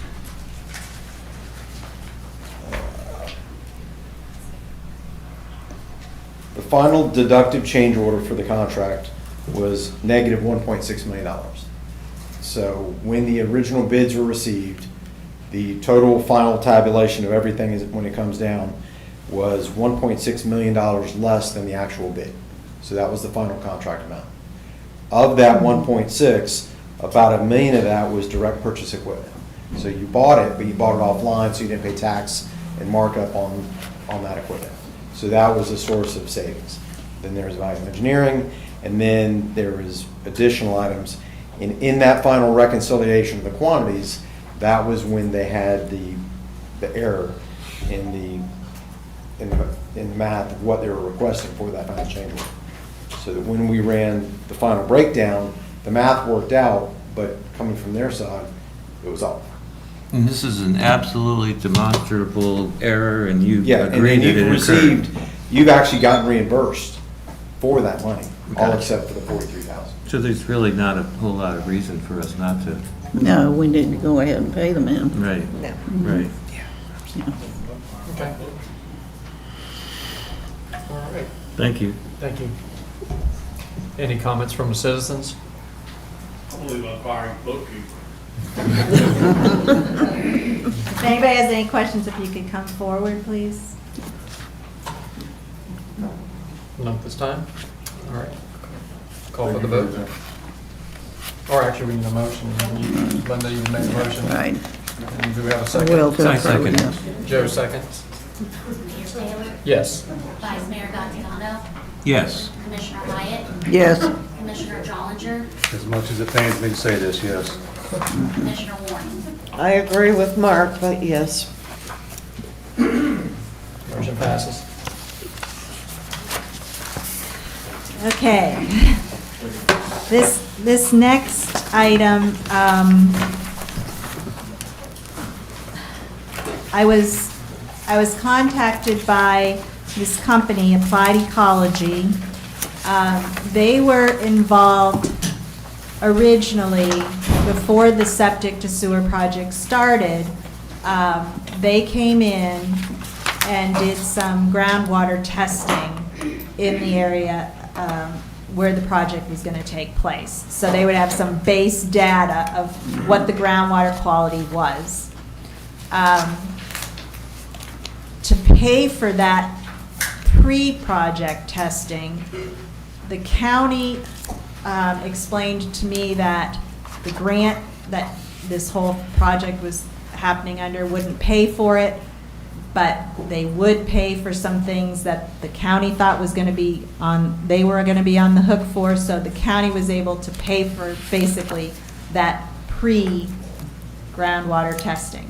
So you have this base level of data out there that shows what the groundwater quality was before you did the project. So, last May, that same company came back before the city commission and said, we would like to start doing some testing of the groundwater to see if there's any change, the groundwater quality. So, there was a lot of discussion at that meeting, and I gave you the page of the minutes where people questioned, where's the money coming from, and is it too soon, and on and on and on. So it was ultimately approved for them to do this testing. For the contract amount was going to be for $43,000. They did a little of that work, very little, under last year's budget. The majority, $40,000 of the $43,000, will impact this year's budget that started October 1st. Through doing my research, that $40,000 that we're going to spend this year is not in your budget for this project. I contacted Mike Ulrich with the county and asked him, is there another source? How did this get funded if it's not in our budget? And he said at the time, and I have the emails in there to you from Mike, that he met with the former mayor and the former city administrator and explained to them that he thought that groundwater testing at this time was premature. The reason being that you had you had roughly a half of the people who were in the process, either connecting or in the process of connecting, but only half of them, and several of them were very new. And it takes a while for groundwater to change through this process. So his recommendation at the time was wait until almost everybody's connected and then give it a year or two so that you'll really see if there's a change or not. The city went ahead and approved it anyway, and we are where we are today. So I'm here tonight to tell you that right now we've paid about $7,000 out of that $40,000 so far this fiscal year. Again, not budgeted. If you want to end the testing and not spend the full $40,000, we can do that under the contract. It does allow either party to end that. If you want to continue it, I just need to kind of understand where we're going to find $40,000. I've looked at the budget. Probably it would have to come out of reserves. Question, what's the percentage of people hooked up right now? Right now, there's been roughly 2/3 who are in the process, but not all of those are connected right now, but they've gotten their plumbers and they're going through the process. But I would say probably less than half have been connected for any length of time at all to have really impacted the groundwater quality at this point. So we ought to wait. Yeah. And that was Mike Ulrich's recommendation when he met with the former mayor and the former city administrator, that this is too early. Were we required to do any of this testing? Nothing was required, no pre or post. It was just, I guess, Mike said there were some people on the council who were really interested in seeing if it really made a difference. And in fact, Mike Ulrich said, maybe you approach DEP, who gave you guys the grant money in the first place, and say, wouldn't you like to see if your project made any difference to the groundwater, Right. and see if you could get them to do it, or at least them and the county or whatever to kind of go in and try party agreement to spend some money Yeah, to do see that. what kind of impact.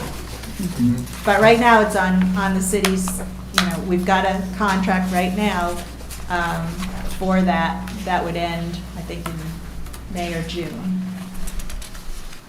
At this meeting in May, I guess it was, May 13th, we talked about whether or not we should start it then or not and all that, and I never really thought that the 50, I think we picked 50% as the threshold where we wanted to start actually doing the measuring and stuff.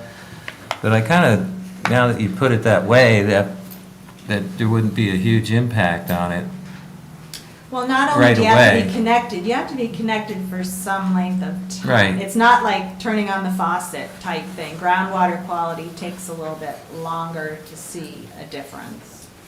So if we just delayed this for a couple of years, is that what you're thinking on? That's what Aldrich? At least until next budget year, where we could have it in the budget, Or get some grant money. and maybe Right. ask some other people if they could participate in it. And who's Yeah, in charge? Oh, I'm sorry. That's all right. Who's in charge of the wells? I mean, is the city required to maintain those, like in a safe condition, or I've never seen one of them. I just know where they showed us on the presentation where they were. Yeah, I would have to look into that, to be honest with you, because I wasn't a party to this, so I know that they were put for this. Just for this, for- yeah, that's For what the first, for the pre-testing, they were put in. Right. So now they're there for post-testing, but. I know a couple residents in Indian Harbor Estates that have the wells in their yard. They're like right next to their house, and it looks like a 4-inch PVC casing with a cap on Nothing top. fancy. No, nothing Yeah. fancy, so it's just Yeah. in their yard, and they're allowing them to be there. They have permission from the property owners to have Yes, that on there? yes. I got you. Yeah. I got you. There's like 4, I think, at least 4 throughout Indian Harbor Estates. All right. Yeah, I think there were a I think there total were of, more like 5, wasn't there? yeah, 5 or 6 I thought that were actually in there, but my feeling is that since the county is not reimbursing us, like the mayor said, when this was approved back in May, the former mayor said that the county was reimbursing us, and that was, I think, part of what made the decision of the former commission to actually go ahead and approve it. But at this point, we don't have any funds in the budget, and my opinion is that we need to cancel the contract. And at a minimum, maybe next year, you know, look and see if we have any money that we could put into the budget for it, or. Well, this could be one of the things, you know, Mr. That- Robbins was saying tonight, let us know if they can help in any way. Yeah, and if that, you know, if they can put money in the budget next year and we start testing next year. But in all honesty, we've got to stay within our budget, and we don't have the money to pay for this, so. Correct. I agree with Carrie. You know, plus by the time that, you know, most of the residents, you know, actually hook up, because, you know, a reminder to the residents in Indian Harbor, you only have until May 16th to hook up to get reimbursement from the city and to get the benefit of the impact waiver of $3,700 from, you know, the county. So, you know, stop it now. And Since it was a work order, an official work order that was signed to do this work, could we have it in the form of a motion and a? I'll make a motion that we stop this contract immediately. I'll second that. Okay. Any discussion from the citizens? Is every property up there in count a city? Please come to the front.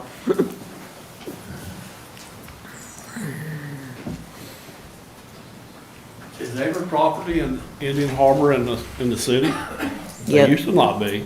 Used to be a lot of them dotted out in the county I think because they there's had probably a 3 or I hard think- time picking up residents or garbage. something. Yeah, there's, I think, 2 on Indian Creek Road that currently are in the county, one of which is annexing or attempting to annex that's into good. the That's fine. city. I just wondered whether But the you- rest of them were annexed in. Yeah, there's a couple in Ariel also. Yeah, They there's, used to, they had a hard time picking up garbage going through there. yes, and that was eliminated in the city annex, most of the people in.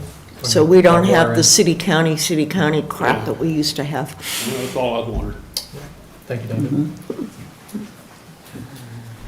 Jeff Bracy, 196 Brook Circle. I got a couple questions. You were on the council, the rest of you weren't. Where did the $70,000 last year, the gift that we gave these guys back last summer? We really didn't owe it to them, but, and we need to look into the paperwork for the last year. 70 grand to this outfit to put this sewer system in. It was a year ago. This Okay. gentleman, right. All right. Now, these well points were put in 2 years ago, and they've been monitored. But folks, let's face it, there's more manatees in them canals in the wintertime, and more manatee poop than the law allows in them canals. You know it now. I know it. You can laugh all you want. That's But testing true, you're them right. pipes is a waste of time. It's a joke. I'd like this council to go back in time to figure out why we gave them a $70,000 gift. Joe, was it last summer or was it the summer before? It's before, wasn't We it, didn't, Joe? we didn't Yeah. owe them the $70,000, but we gave them a gift of $70,000. This former council gave them a gift of $70,000. And you know, we're on a tight budget. I understand about stormwater, and Janet, you're wanting to go after it. What are we gonna do after we get done with the study? We have no equipment to dig these ditches out. We have no equipment. So my question is, how much is this gonna be on our tax bill? My ditch is in the county. But I'm gonna pay, I'm kinda like David, I'm gonna pay for something that doesn't even affect me. But I'm not against it, because we need to get some of these ditches, like some of these places that were built 20 years ago. And all of a sudden, we fill the dirt 4 or 5 foot deep, and now we got issues. And that's something we're gonna be talking about tonight. Thank you. I can't tell you, of course, because we haven't done the study, but when I brought this to the commission to get their permission to go out to get the study proposal, I gave them a list of what all the other cities charge for stormwater. I'll tell you, I'm in unincorporated, and I pay $96 a year. So, you know, less than $10 a month. So, you know, it ranges. I think Edgewater's is like $15 a month. So why don't we look at this situation? This town needs to put an impact fee. Like I told you, Osceola County went from 36, and they were looking at 50 grand to just turn the dirt before you even build a house. If we want to slow down the growth, and we want to make it where it's one house on a half-acre lot instead of 4 on 1 acre, this is Oak Hill. This is not the places in Edgewater, in New Smyrna Beach. Them people are in trouble up there. Big time. So if we're gonna talk, let's talk about impact fees. Let's get serious, folks. We're talking about a ditch. Okay, let's put it on there. But let's put an impact fee. That'll stir them away. Stormwater is not an impact fee. Impact fees are only on new growth. So once they're in the city, they will pay the utility fee, the stormwater utility fee, but there is no such thing as a stormwater impact fee. I will tell you, I looked into, the first week I was here, I looked into the impact fees. We do have water and wastewater impact fees. Of course, those are collected and used by the county because we don't have water and wastewater. That goes to the county. Same with the fire and the police. We don't have our own fire and police, so those impact fees go to those jurisdictions. The one thing we don't have that we need is a park impact fee. And on the next agenda, that proposal for the park impact fee will be before the council. So we will be collecting for the park impact fee, and that will come directly to us, and it'll only be on new builds, not existing residents, which impact fees are only on new construction. Everybody else is doing an impact fee, and I think we need to get on the bandwagon and get an impact fee going. But they don't, Just for new growth. Right. Not your ditches. For what kind of impact fee? New homes.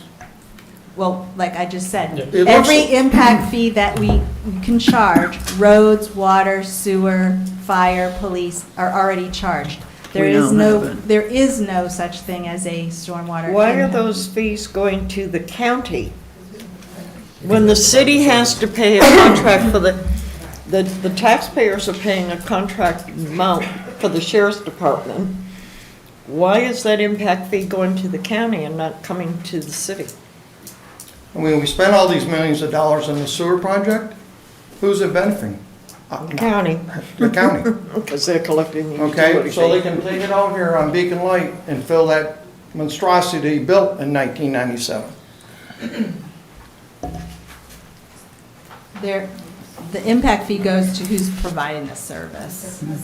So if you started your own police department again here at the city, you would be collecting that police impact fee to use, and it could be used, it's for new growth, the impact of new growth. So say you had to add an officer because the new growth put you up to a certain population and you needed another officer. That could pay for the officer, could pay for all the equipment that officer, his car, whatever. Right now, you don't provide any of those services, so it goes to the service provider. But you do provide parks, so we are going to establish a park impact fee, and every new home that pulls a permit here in your city will pay that park impact fee, Yep. once we do the study. And Janet, is it correct to, just addressing what Jeff had suggested there, if we don't have the stormwater impact fee, which apparently every other town in the county No, has. a stormwater utility. I mean, I'm sorry, Yeah, yeah, it's I didn't separate. say that right. So, but if we don't have that, any time that a ditch needs maintenance, that's coming out of our ad valorem tax. Or And so something else, If we don't, yeah. anytime that we couldn't even dream about buying a piece of equipment without Right. taking it from our Right. ad valorem tax. I used the lowest amount, which was Volusia County's, and I assumed that we could collect that amount for the current residents and, adding some in for the businesses as well. And, you're not looking at the 3 million that Port Orange collects in their stormwater utility every year, but you're looking at 100,000. So 100,000 doesn't sound like a lot of money, but if you can get matching funds from the state or the county, now you get 200,000. $200,000 can buy property where the stormwater master plan says you need regional ponds. It can buy equipment that you need to clean your ditches that you haven't been doing. It can address the localized flooding on Canal Street and Putnam, everywhere where we've complained that it floods every time it rains. That money will go specifically to address those projects. We have a lot of pipes and culverts that are collapsed throughout the Right, city. right. That water flow is not going through. Right. And unless we have some sort of funds that are coming in, we can't fix them. Right. Unless you use your general funds, and then something else Has to. has to Yep. suffer. All right, well, back to the study for the Applied technology? applied technology. No more comments from the citizens? All right, none at this time. Let's go for a vote.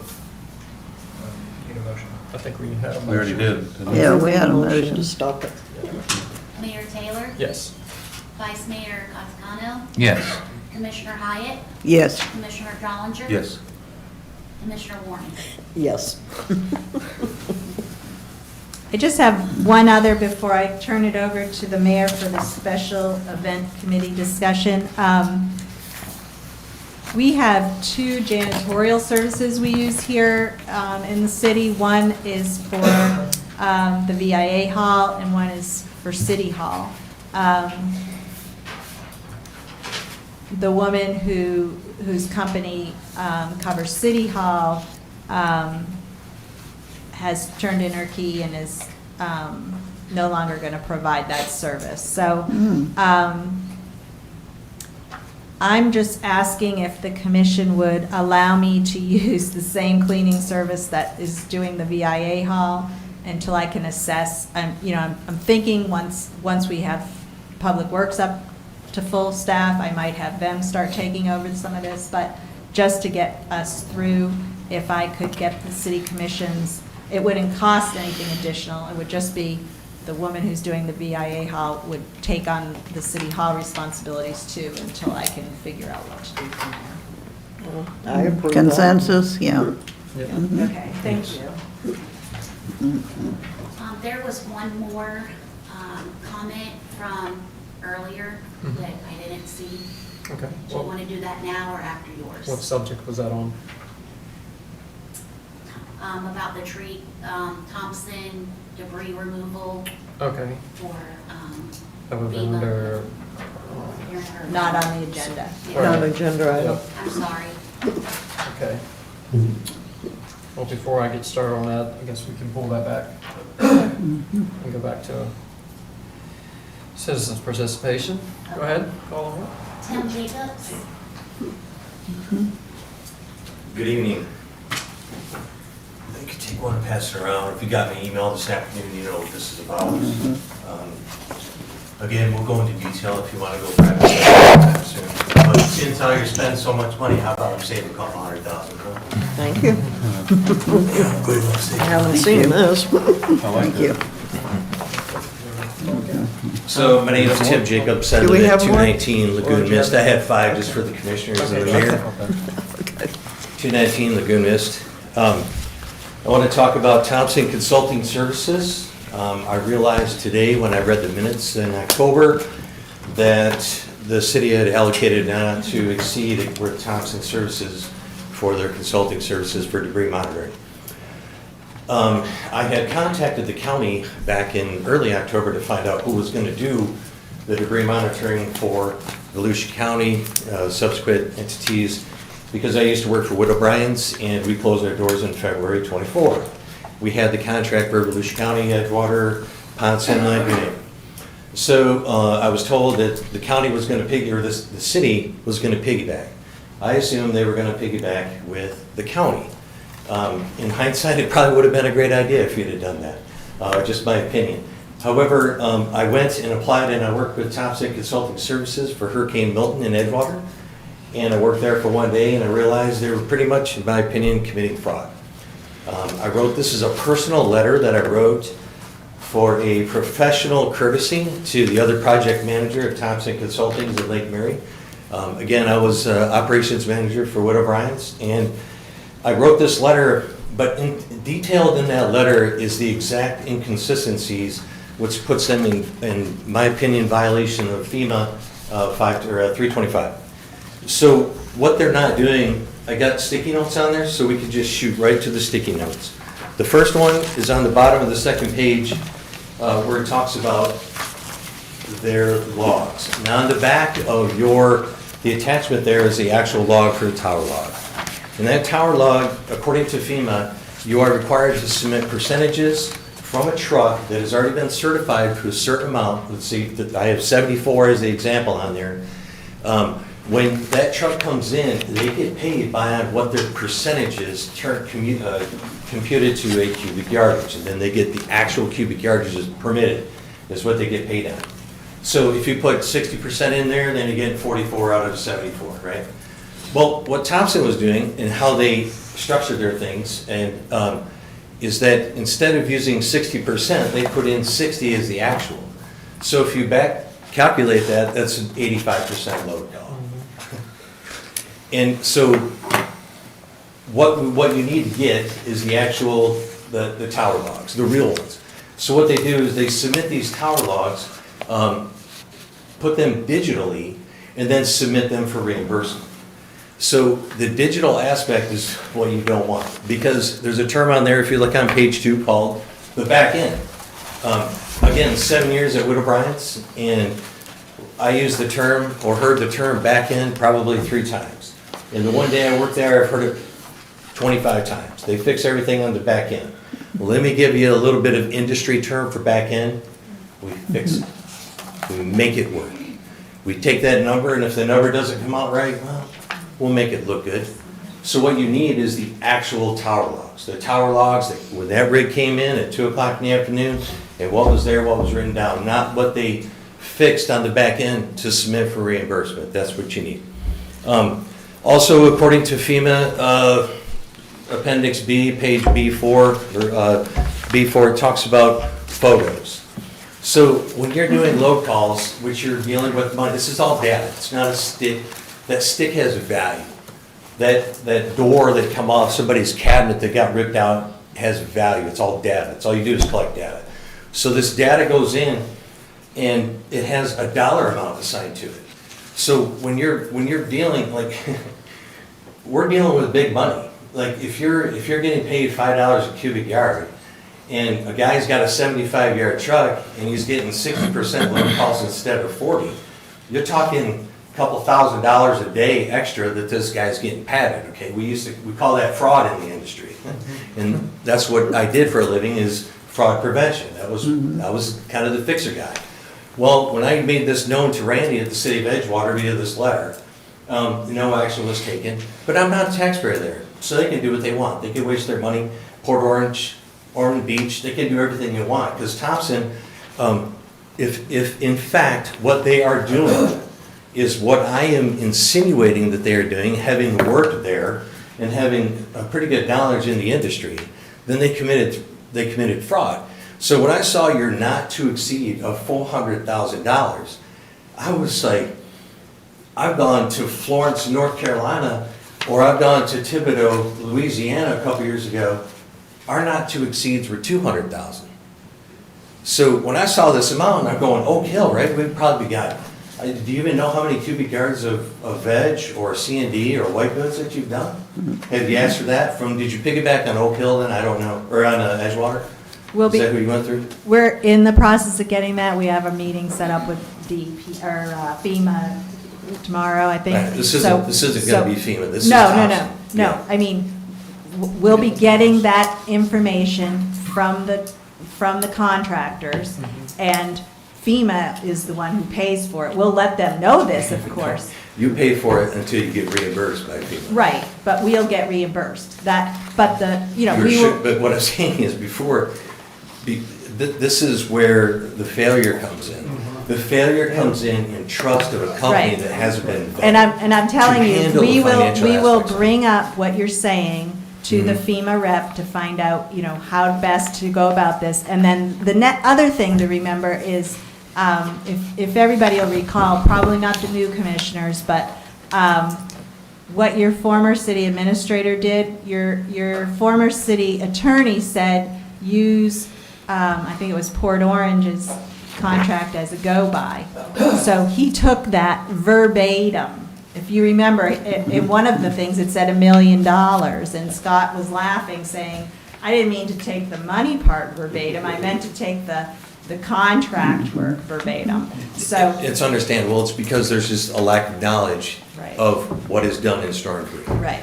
And I'm here as a citizen, looking at this, going, the questions, you're gonna ask FEMA something, FEMA's gonna go, well, gee, let's refer to the trusted consulting agency that did the monitoring, because, no. They're the ones, okay, so, this all came from Hurricane Matthew, right? You gotta go back. Why did the state take over distribution of money to the municipalities instead of coming directly from FEMA? Because of people like Thompson, companies like Thompson. They committed so much fraud, and it happened here in New Smyrna as well. They lost a couple $1 million because of the way they mixed their private and public. They didn't separate it, so the city didn't get reimbursed for the money that they thought they were gonna get reimbursed for, because the monitoring company didn't handle that, right? So when you look at Thompson, and again, I talked to Alden at the county, he's the deputy DPW guy. As a citizen, I would highly recommend that if you piggyback on somebody's contract, again, piggyback on the county and have the county handle it. Because the guy that signed the contract for Edgewater's not there anymore. Don't know why, he'd only been there a year. Previously, we had the contract for Edgewater for 10 years, and then a new person comes in, it doesn't go right. And so, point being is, they're not compliant in what FEMA says they have to do. So, photo verification, you're gonna say that there's 80% capacity, which in some cases could be $500 or $600 in that truck right now. How are you so you get to he said, she said? The photo verification, which is required by FEMA, Thompson didn't have that app, didn't have the capability to do that. That was the first thing I questioned. So to me, that's fraud. If you say, hey, and because this comes into a big argument with the contractors, you can shut the contractor right up, because if you're the DMS monitor or project manager in the tower, and the contractor come through, and why is my load call 50%? You can say, because I took a 50 of it, or took a picture of it, and you actually probably should have been 40%. So then they shut up and go on their way. But if there's no photo to verify that, then you're taking their word for it. You're not gonna get any money back from this project. The money you spent, the money that you're gonna get is lost. I can assure you that. Because with no photo documentation, they could go, oh, sorry, we'll fix it. So, moving forward, talk to the county, get on board with the county, or however Edgewater wants to fix their situation, great. But you have to vet your monitoring companies. Okay, Wood O'Brien's was the greatest at 98% across the country, and we were hired by the world to do things for a reason. Why they're defunct now? They just got tired, got out of the business, 35 years. They did the BP oil spill. So understand the companies that Thompson's local. So why should they have a problem to be vetted? I don't know. But the people that are writing the contracts are making decisions to go, hey, we're gonna piggyback on somebody. Know what you're buying, you know? You buy a car without Carfax, oh, it's Carfax. Well, it's only as good as the information you put in. So if you wanna believe it's Carfax, that's great. Just have a little bit of knowledge there. And, So and, moving- yeah, and moving also, forward- I don't think we've paid either company yet. Yeah, so Crowder will be separate Right. from what they pick up. I can tell you right now, the contractors are extremely happy at Thompson. Because again, they just, on that example, that small example that I laid out on that graph, they got milked one truck for 16 yards, okay? So that's the markup. They got an extra overpayment of 16 yards on that example I gave you. So think about that 45 times a day at 3 different DMSs, the county landfill, they do it by weight, but so I'm just saying, moving forward, it's gonna take a little bit more of, talking to maybe DPW and getting with them. So anyway, that's all I got. I don't want, kind of ramped on. Thank you. Again, we can go privately if you want to discuss more sometime. I'm retired, so we can handle it. So thank you very much, appreciate it. Thank you. Thank you. Yeah. This guy's pretty smart, he's educated. You can tell the way he talks. And let me explain something to you. What he's telling you, they're stealing from you. I took the debris from Oak Hill. Then big, huge trucks that they have out there, you think, my God, what they can put in there. You know what they're hauling? Air. They supposedly hauled 7,000 yards to my place. They hauled it to me. And I guarantee you that I could haul it all the way to 3,000 yards if I loaded my truck. So y'all keep that in mind the next time the storm comes. I know why you do it. It's because the government's promised you, oh, we'll give you your money back. Well, but you still got to come up with enough to pay Crowder Gulf. You got to come up to pay the monitors. You got to come up for paying the guys that's picking it up. And then they got to have a place to put it. You know, you figure, I know what they paid me, and what y'all are gonna pay them is gonna be unbelievable. And I could have probably picked up everything this city had to pick up for less than what you paid them to dump it. And I went through that one hurricane, Wood O'Brien, I think, was running it back down in Edgewater. He's talking about the back end. Well, that's when they get all the trash picked up and they're grinding it up and hauling the mulch off, they was sending 100-yard push-out trailers with 2 and 3 yards on them to make up for what they screwed up. Now you imagine that. They're writing the ticket out for 90 yards in that trailer, and I'm getting paid for 90 yards. They open the gates up, and you can put what's in the back of that semi in the back of your mini truck. So he's not lying to you, he's just educated and trying to tell you the right way. I'm just telling you the thieves are stealing our money. But who am I to be able to argue with the government? But y'all can sit up here and figure out, maybe we could work out a deal with private individuals that would work with us and we could pay them monthly to save the city how much money? Because I know what they paid me. If they paid me that much, they paid 5 or 6 times of what they charged me off. So they're complete thieves. I mean, there's no way around that. Thank you. Thank you. All right. Your special event committee that you wanted to discuss is? Yes. What I'm proposing to the commission is that we can start up a special event committee. And what I propose is for each commissioner to elect one person of their choice to serve as this committee. And what this committee would be is a group of individuals that live here in the city and know the city and that would like to be a part of creating events. Whether it's a seafood festival or just any get-together that they can think of, and they would give them the opportunity to possibly find some funding of sponsors. It's endless of what they could come up with, but I think it would be good for us. Try to bring the citizens back together, create some events here in Oak Hill, just have a committee that will put that together. What do you guys think? Community Trust is doing some of that. They have things planned out for the next year, really. Practically every Saturday, they have something coming up. So it would be a good idea to kind of talk to them too. Okay. Well, we have a Parks and Recs department. Well, we did have a Parks and Recs department. I would have thought that would possibly be part of their responsibilities. Although I will say, since it appears, according to our website, they haven't had a meeting since '22. No, we don't have anybody. We need a new Parks and Recs department. So if you want to call it Parks and Recs or special event or, you know, I understand the theory and I think it's a great idea.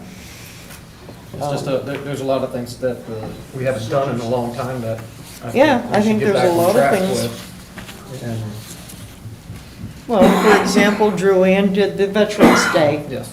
event. You know, we could do something for Memorial and 4th of July and things like that, you know. But So- that wouldn't have to be a 501c. No, it can operate under the city as a committee, different than a board. Yeah. Right. You know, a committee and staff could work with that committee if they needed Right. support to understand what it would take from Public Works or other people to help put that Sure. on. At least you would get, you know, the staff could come up with some ideas, but if you use a committee made up of residents and business owners, Right. that way you're getting what they would like. You know, we can support them. Not a bad idea. Sort of what I was thinking. I know what you mean, Linda, as far as the community trust and all. But Well, that's what they're doing. They have an event committee, and it would be just a good idea to coordinate your ideas with course. them, you know, first, before we get carried away with appointing people for a committee, I think. You know. okay.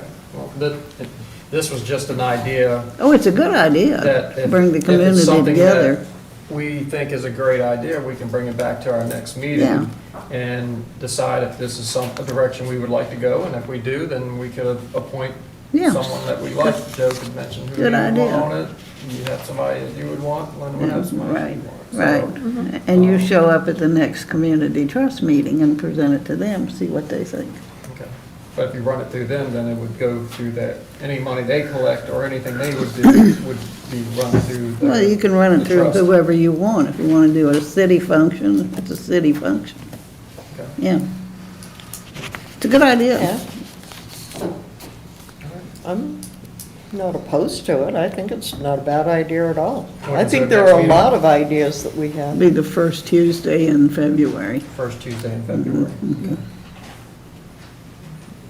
All right. I got a question for you, Mike. How is a committee different than a board? So, this is shooting from the hip here, but, you know, a board would be, you know, something that's actually, you know, enacted through, you know, ordinance, and I'm thinking committee, or it would be something more informal. Again, not sure. I think that sounds, because we do have like an ordinances for our, you know, like the economic development and the historic preservation board, things like that, but, so thanks. I think that answers my question. Well, boards would have to have meetings each month, they'd have to have minutes, they'd have to have, you know, complete record where just a committee is a group of people making a recommendation and saying, Yeah, hey, they- let's have a 4th of July party and let's do it here, or let's do, you know, this, or getting ideas from. Shouldn't be It's in a less formal. sunshine law. Far less formal than a board. Right. So, That's all I have.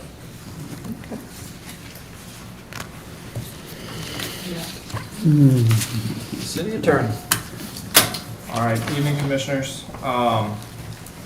So at the November 11, 2024 commission meeting, the commission voted to reopen 4 items that had been approved by the commission at the October 14, 2024 commission meeting. That request came due to a number of substantive and procedural defects that had been identified by the members of the commission, but also by some concerned members of the public. So what we've done with that is myself and city staff have gone through and looked at each of these items. The items were the Garden Street development, the Oak Hill subdivision, final development approval, the Oak Ridge Colony preliminary plan approval, Oak Hill Town Center final plan approval, and then the Oak Hill Town Center CDD approval. We looked at each of those items, both in terms of the concerns that had been raised. 3 of them were primarily procedural issues.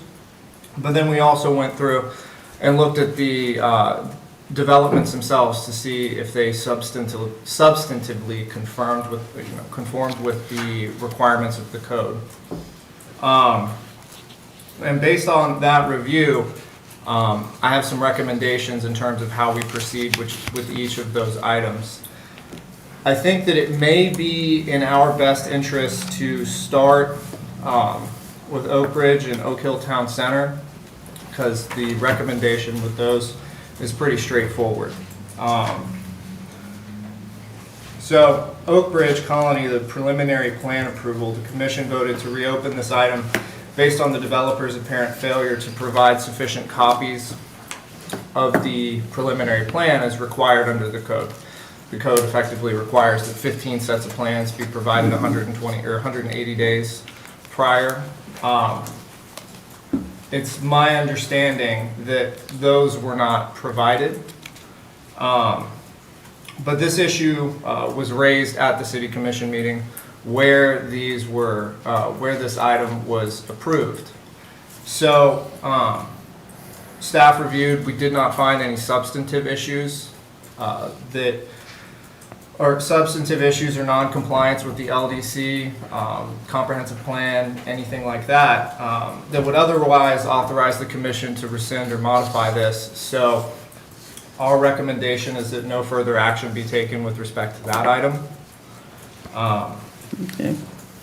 And I can elaborate if you guys have any questions on that.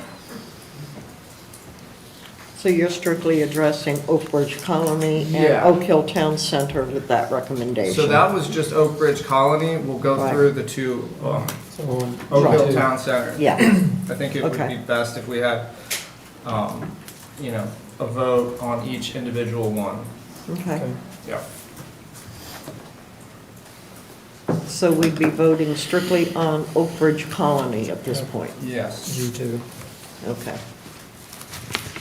All right, well, I'll make a motion to approve your recommendation. You need to read it. Yeah, so staff recommends that the commission take no further action with respect to reconsideration of the Oak Hill Colony preliminary plan approval. We have a motion, Terry? Do we have a second? I'll second. Oh, you Elizabeth, second? Okay. Any discussion for the matter from the citizens? None at this time. Go for a vote. Mayor Taylor? Yes. Vice Mayor Gattagano? Yes. Commissioner Hyatt? Yes. Commissioner Drollinger? Yes. Commissioner Warning? Yes? Motion passes. Okay, the next item is the Oak Hill Town Center final development plan. This is effectively the same situation that we just discussed with the Oak Ridge Colony preliminary plan approval. It's our understanding that the developer did not provide the required copies of the plans to city staff within the required time. Again, that could be, this issue was again also raised at the commission meeting where the item was approved. This would most likely be treated as a waiver of the city's ability to enforce that procedural requirement later. You know, the city can't say, hey, gave us a thumb drive that works, and then come back and say, oh, I'm sorry, we needed copies. So, we reviewed the plans, we didn't find any substantive issues or non-compliance with the LDC code or comprehensive plan. So again, our recommendation on this one would be that the commission take no further action with respect to reconsideration of this item. This is for just phase one, right? Yes. Okay. And this is, That's what they voted on, the Yeah. previous. Yes. and this is the Oak Hill Town Center. Do we actually have the plans now? Yes. Or actual plans, not a thumb drive? I can't answer that because they. Joey's nodding yes. The different. Come on up here, Joey. The different iterations of plans when they were brought to City Hall were not filed anywhere or stamped anywhere, so it's hard for me to know what the. Are we looking for just the phase one plans? Yeah. That's what Oh, was okay, approved. because I can guarantee you, we have 15 sets of those. Those were the only set of plans I could find, were the plans for phase one. It Well, was the then you- master then you plan did that we better than couldn't me. find a print on. Okay. And Joey Posey, 420 South Nova. Just to clarify, and again, I'm not trying to interject myself as much as I can, but, you know, what, there was clear direction given to us on what we needed to provide. And, you know, of course, if it meant running down here with 150 plans, we would do it. But, you know, I have to take the direction I'm given from the administrator at the time. And, you know, that's unfortunate because at full transparency, we're not trying to hide anything. We want you guys to see everything, and if it means running more plans through, we're happy to. If, you know, moving forward, you know, happy to provide them all, just as an abundance of caution, just making sure, and always available to, you know, correct anything too. So, and if I remember, my memory serves, I think at the end of the meeting, after the meeting, we did find a copy, the full plan copy of the preliminary for On the a thumb master. drive. For all, well, no, the full set. They went in Oh, the we back. did? Yes, We we went did to the find back it? and found it, yes. Oh, good. Do we know where it is? But again, we're happy to provide it, you know, again, just as, you know, for your guys', you know, for the public. And, you know, again, we don't want this to become a situation where they feel like there's not full transparency. So, you know, as a courtesy and as, I think, just to correct the issue, we're more than happy to provide you another set. Okay, Thank you, Joey. thank you. Thank you for the clarification on that.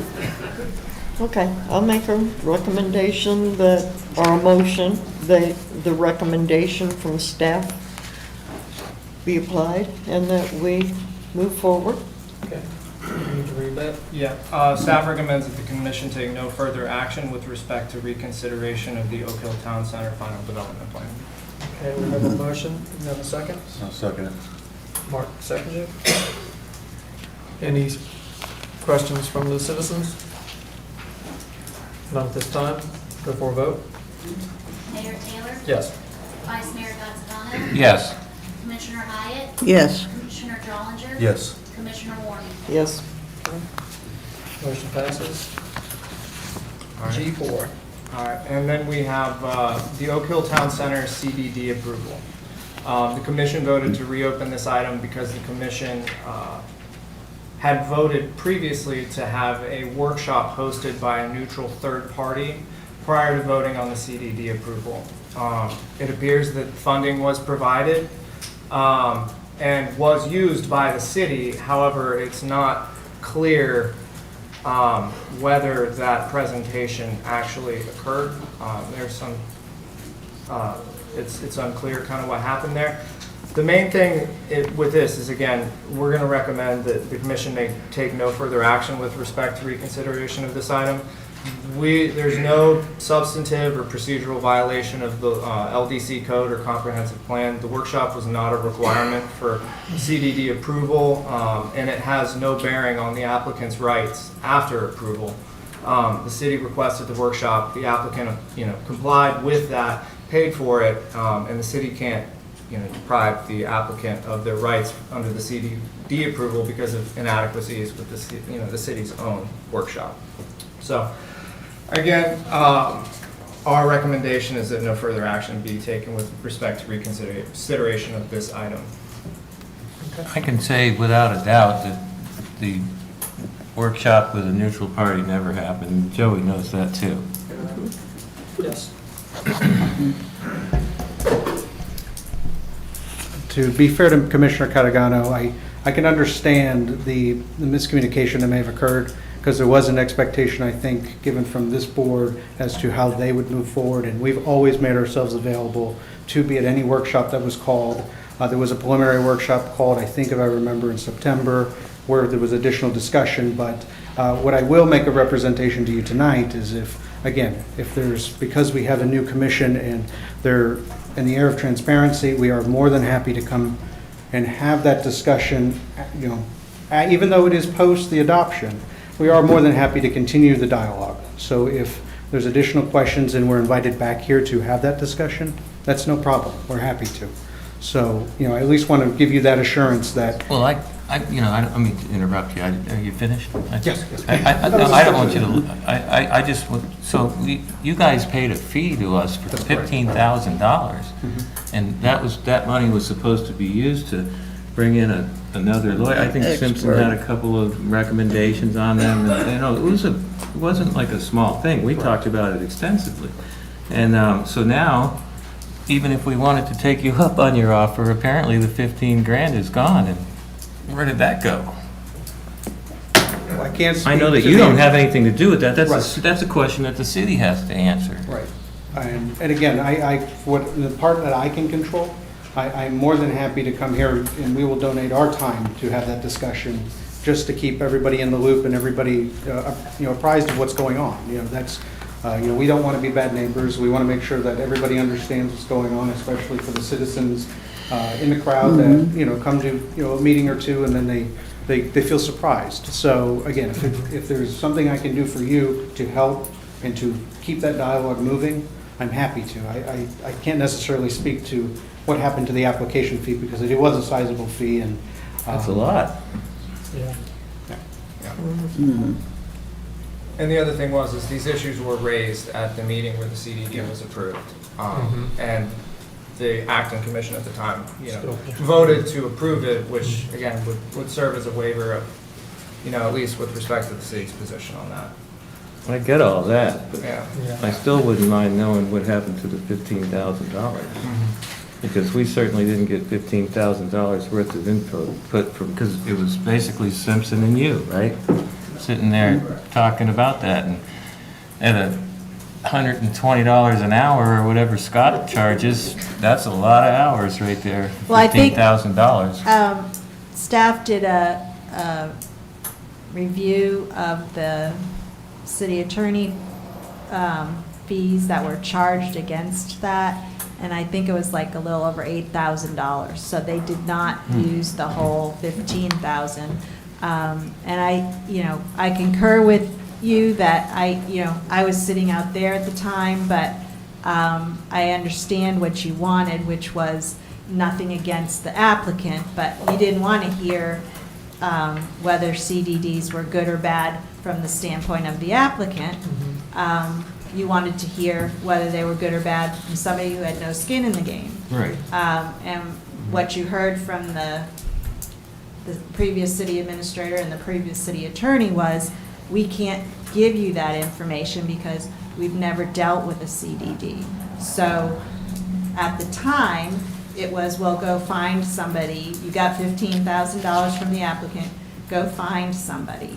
And then when Mr. Simpson brought back the letter from the attorney, he said, they're a little expensive, plus they exclusively represent CDDs. So you're probably not going to get that neutral third-party input on are they good or are they bad, or what's some pros and cons. So all that didn't fall like it probably should have. But at that last meeting where you raised the issue, we never got the independent person to give us the pros and cons. The vote was still in favor. So there really wasn't anything we could do at that point. You yourself had submitted or mentioned that you would be willing to come as a Sure. neutral Sure. product. But the because commission at the time wasn't interested. They said they had enough information and they took a vote. So that vote, there really isn't anything they can do. I'm not happy with the way that that whole thing went. I just think there was some underhanded stuff, and I really would like to know, where the money is, where it went. But other than that, I mean, I don't disagree with what they're saying as far as the commission voting for that and everything. I mean, I'm with you on that, but I think that in-house here, we have some questions that need to be answered. So with that said, We could probably have a spreadsheet of what was spent I can out give of that that to you. 15,000. I can give you that. Just a layout spreadsheet of where that money went. because I mean, wouldn't you guys Of want to course. know about I mean, CDBs and it's just from in case his it ever comes bills. up again? It was all from Simpson. But Yeah. you still want a Okay. workshop. I do, absolutely. I've been saying that. I've said it when I voted against it, this, approving this, and that was the reason, if you remember correctly, was because we didn't get what the commission decided to do. And it's hard for me to believe that there's nobody in the state of Florida that can come here and present to us that doesn't represent a developer. And I'm not even saying if they did represent a developer, that would immediately be a disqualification, but if they exclusively did that, it would be a bit of a question mark. I'm just trying to be reasonable and practical, and represent the people here in the city. That's all I'm trying to do. Good. So with that in mind, that's all I have to say. Okay. Any questions or comments from the citizens? Okay, well, at this time, we have a motion second. I guess we go for a vote. Mayor Taylor? Yes. Commissioner Vaccarano? Yes. Vice Mayor? Commissioner Hyatt? Yes. Commissioner Drollinger? Yes. Commissioner Warning? Yes. Motion passes. And last but not least, we have the Garden Street final development approval. Background on this is the commission voted to reopen this item for a couple of different reasons. First, non-compliance with the same ordinance or code provision previously discussed, but this was more egregious to the extent that the version of the plans included in the agenda were different than those that were approved at the commission meeting. There's also substantive issues that remain with respect to the city's open space requirements. We've seen nothing to establish that they have met the city's open space requirement. The plans that were submitted effectively just say that, check the box. But most importantly, the approval was granted based on a representation from Garden Street's council that the plan submitted to the city for approval had been approved by St. Johns River Water Management District. Based on staff review, it appears that the plans submitted to St. John's are different than the plans that were approved by the city at the commission meeting. And that is a requirement of the code that the applicant have St. John's Water Management District approval on plans prior to bringing it forward for a final development approval, and that was not the case. So we have a misrepresentation of fact that was made to the commission at the meeting where this was approved. So staff's recommendation here is that the commission may make a motion to hold a quasi-judicial hearing to reconsider and rescind Garden Street's final development approval based on the substantive issues identified by staff. City staff should prepare an ordinance rescinding the final development approval based on these substantive defects. The ordinance should be advertised and read in a manner consistent to land development ordinances as prescribed by the code.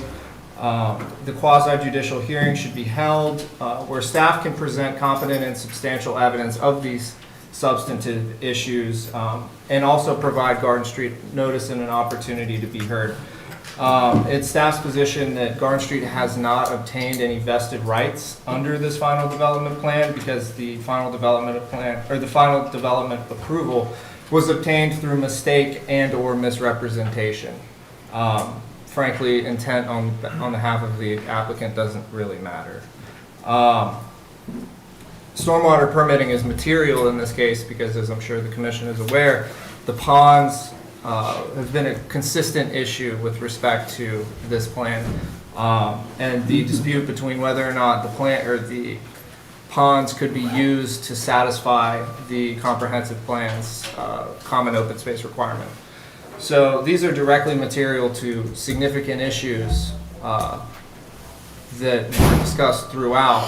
So to change the plan at the last moment, again, it's our recommendation that if the commission would like to, this can be rescinded.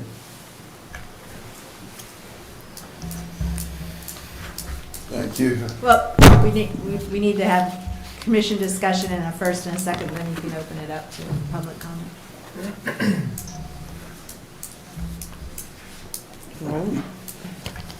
Was there a plan submitted to St. John's?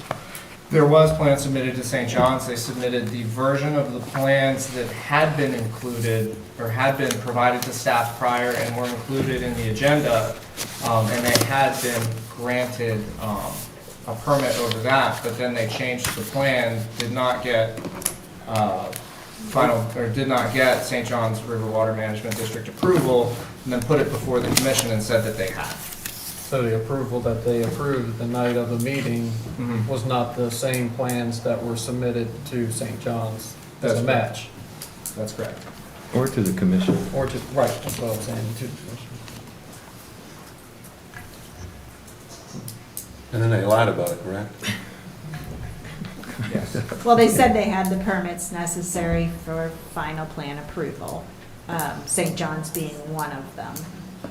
And the other thing is, if you recall, that night they showed on the TV screen a picture of their open space, and it was colored yellow and green.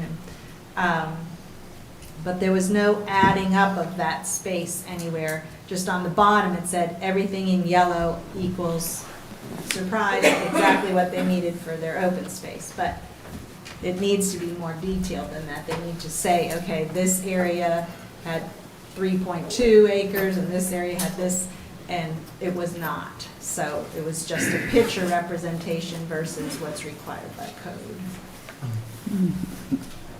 So ultimately, there were several different issues that, with this being approved.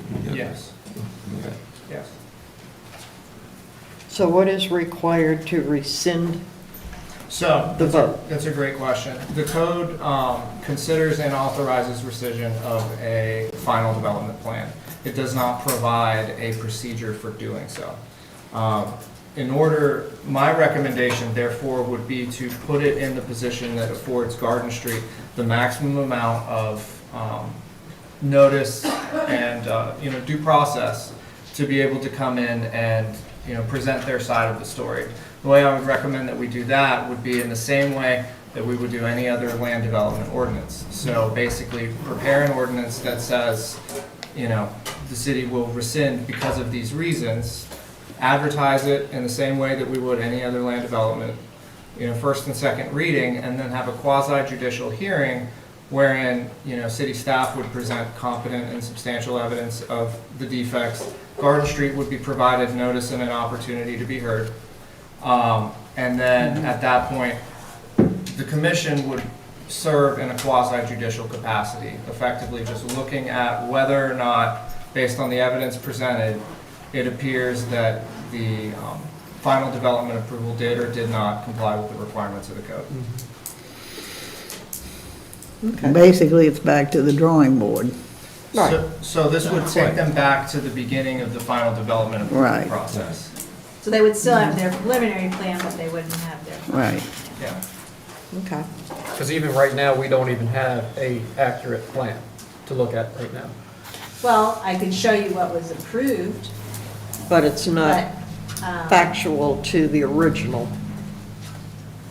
I could show you what they approved, but whether or not that approval was done appropriately is in question. So, and it would go back to preliminary plan, and their preliminary plan looked quite different than their final plan, if you remember that. I did. And St. John's plans We Their don't St. even- John's plan, the plan they submitted to St. John's, if everybody remembers the 7-pond version, that's what was provided to St. John's. The plan that was before the commission the night they voted on it had the 6 ponds with the pipe sumps, or whatever they were calling those, that would flood the common area.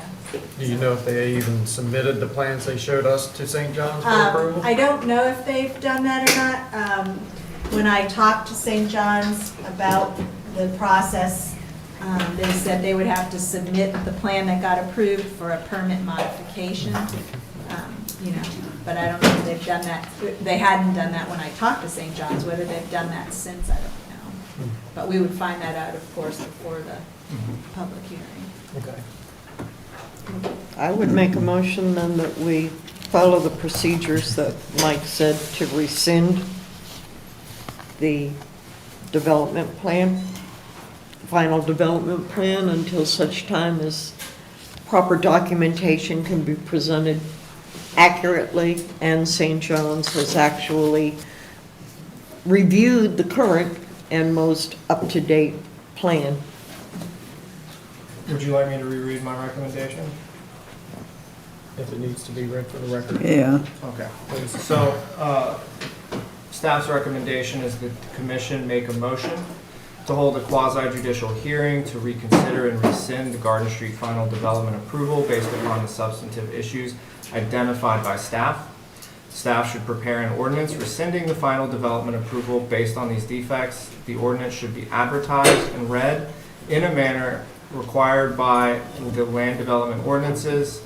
A quasi-judicial hearing should be held where staff can present competent and substantial evidence of these substantive issues identified, and Garden Street be provided notice and an opportunity to be heard. Okay. We have a motion. Do we have a second? Second. Linda, second? Okay.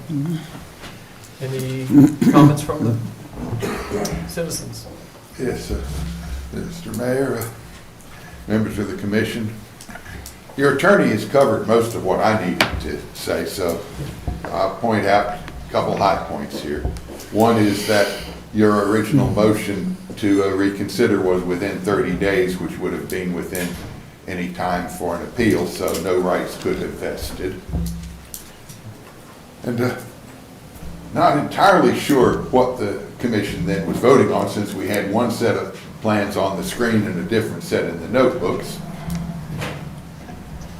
But it might not matter, because there's one thing that we hadn't heard yet, and that is whether we had received a complete application within 6 months of the preliminary approval.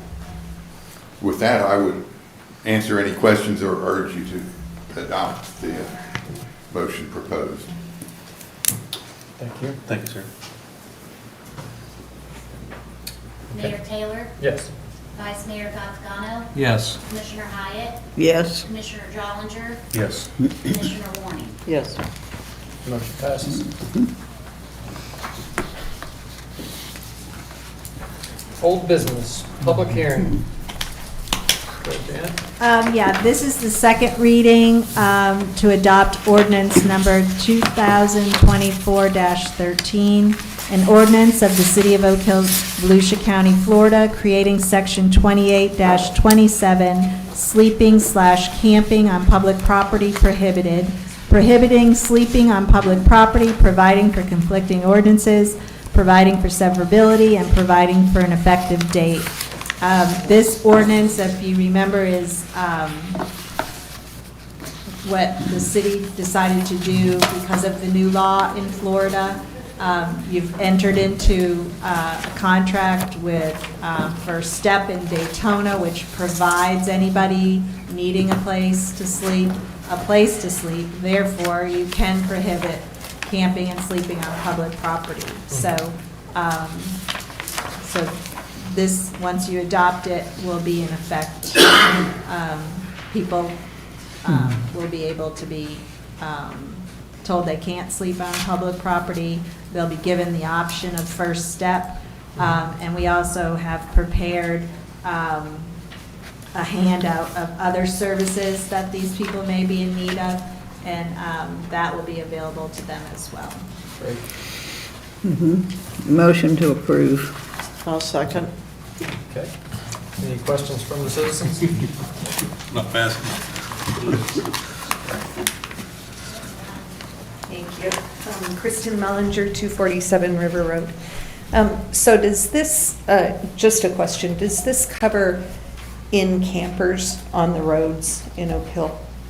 So not in a campsite, but just camping in your camper on the roads? So like tonight, there's one at Seminole Rest. I think that would fall up there. Police department. Any, BCSO. yeah, any public property. Okay, thanks. Yep, thank you.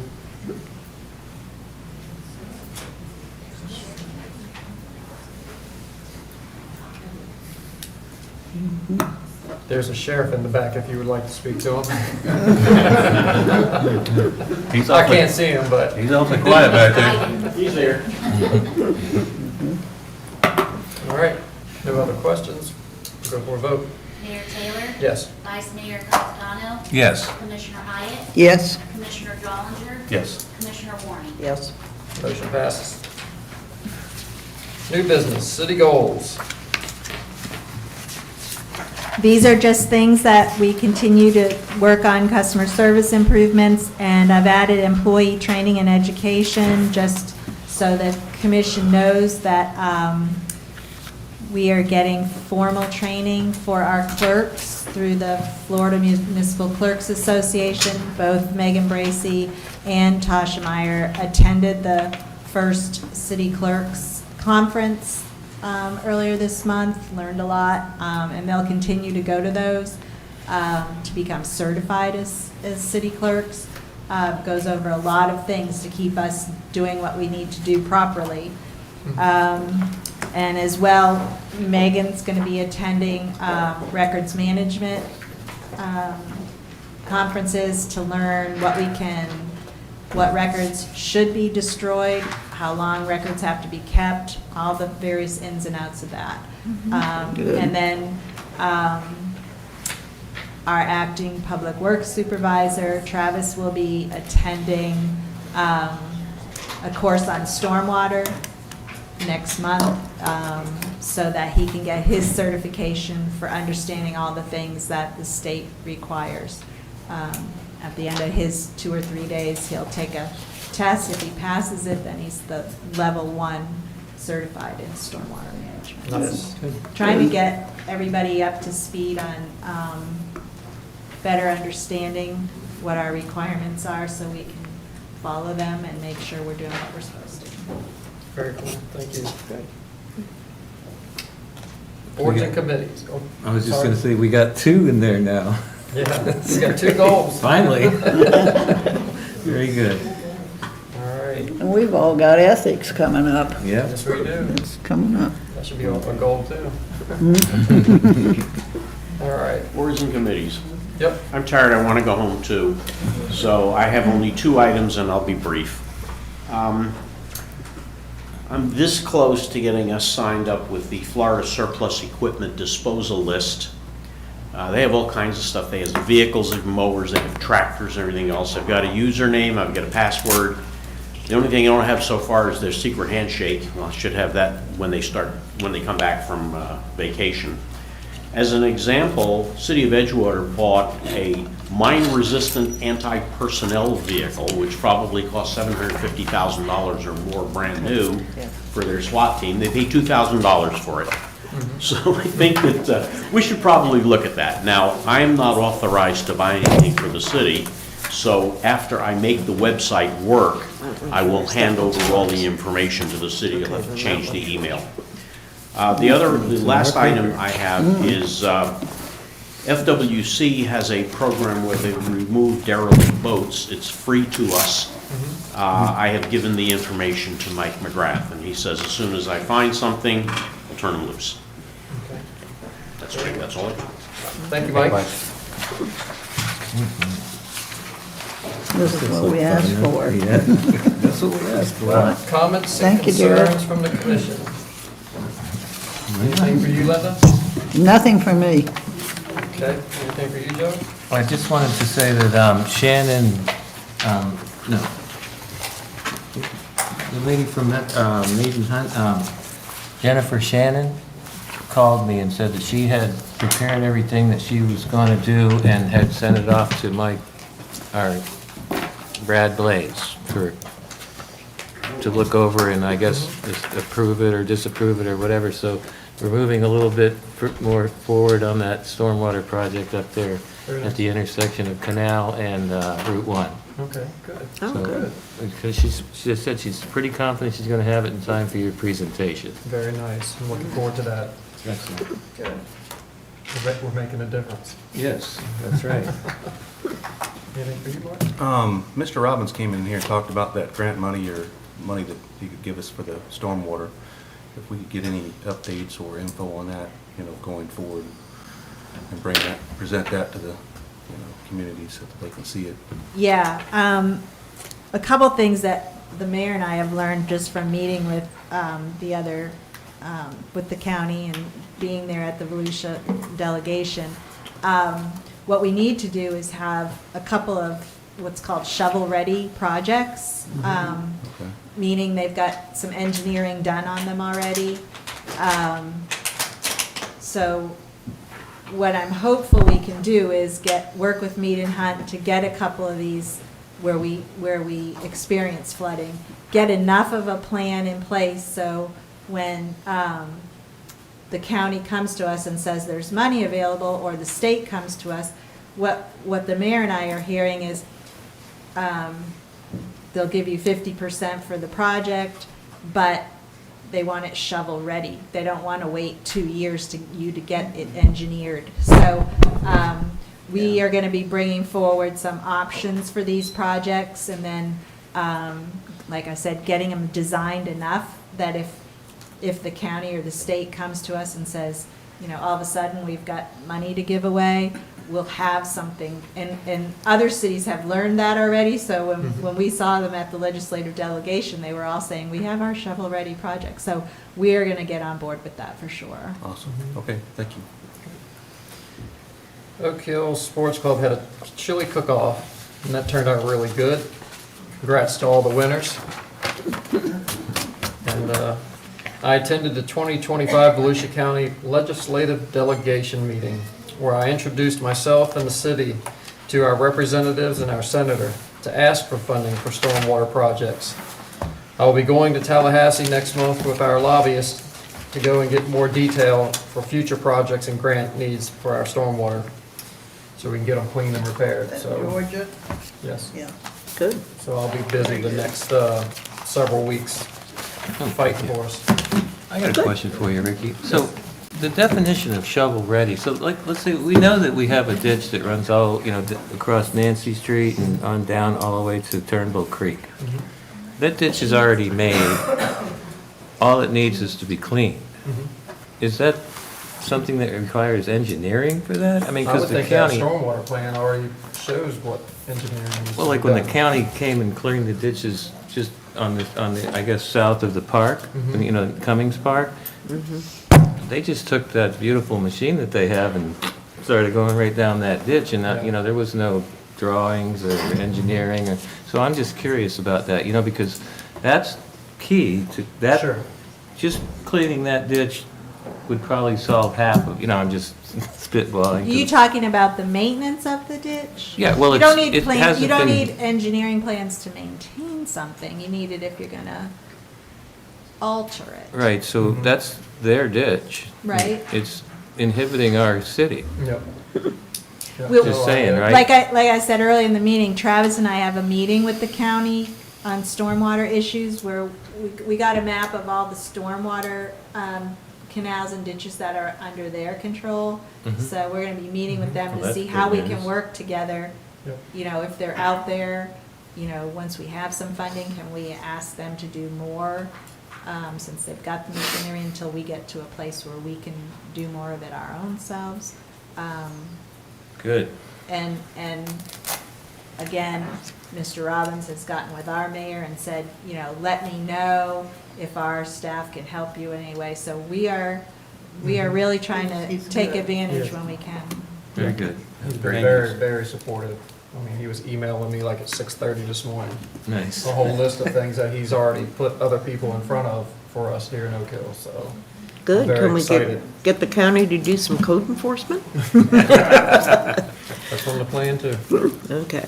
Yep, go ahead. The only thing I would have is, I would like for us to have a workshop, the commission and Mike and Janet, and kind of go over all the items and things that we know we need to address and want to see addressed, and then prioritize, so the poor Janet isn't sitting here drowning, and prioritize the things that we talked about prior to the election that needed to be addressed from the former commission, and just kind of prioritize things so that we can maybe answer some questions about miscellaneous different things, so.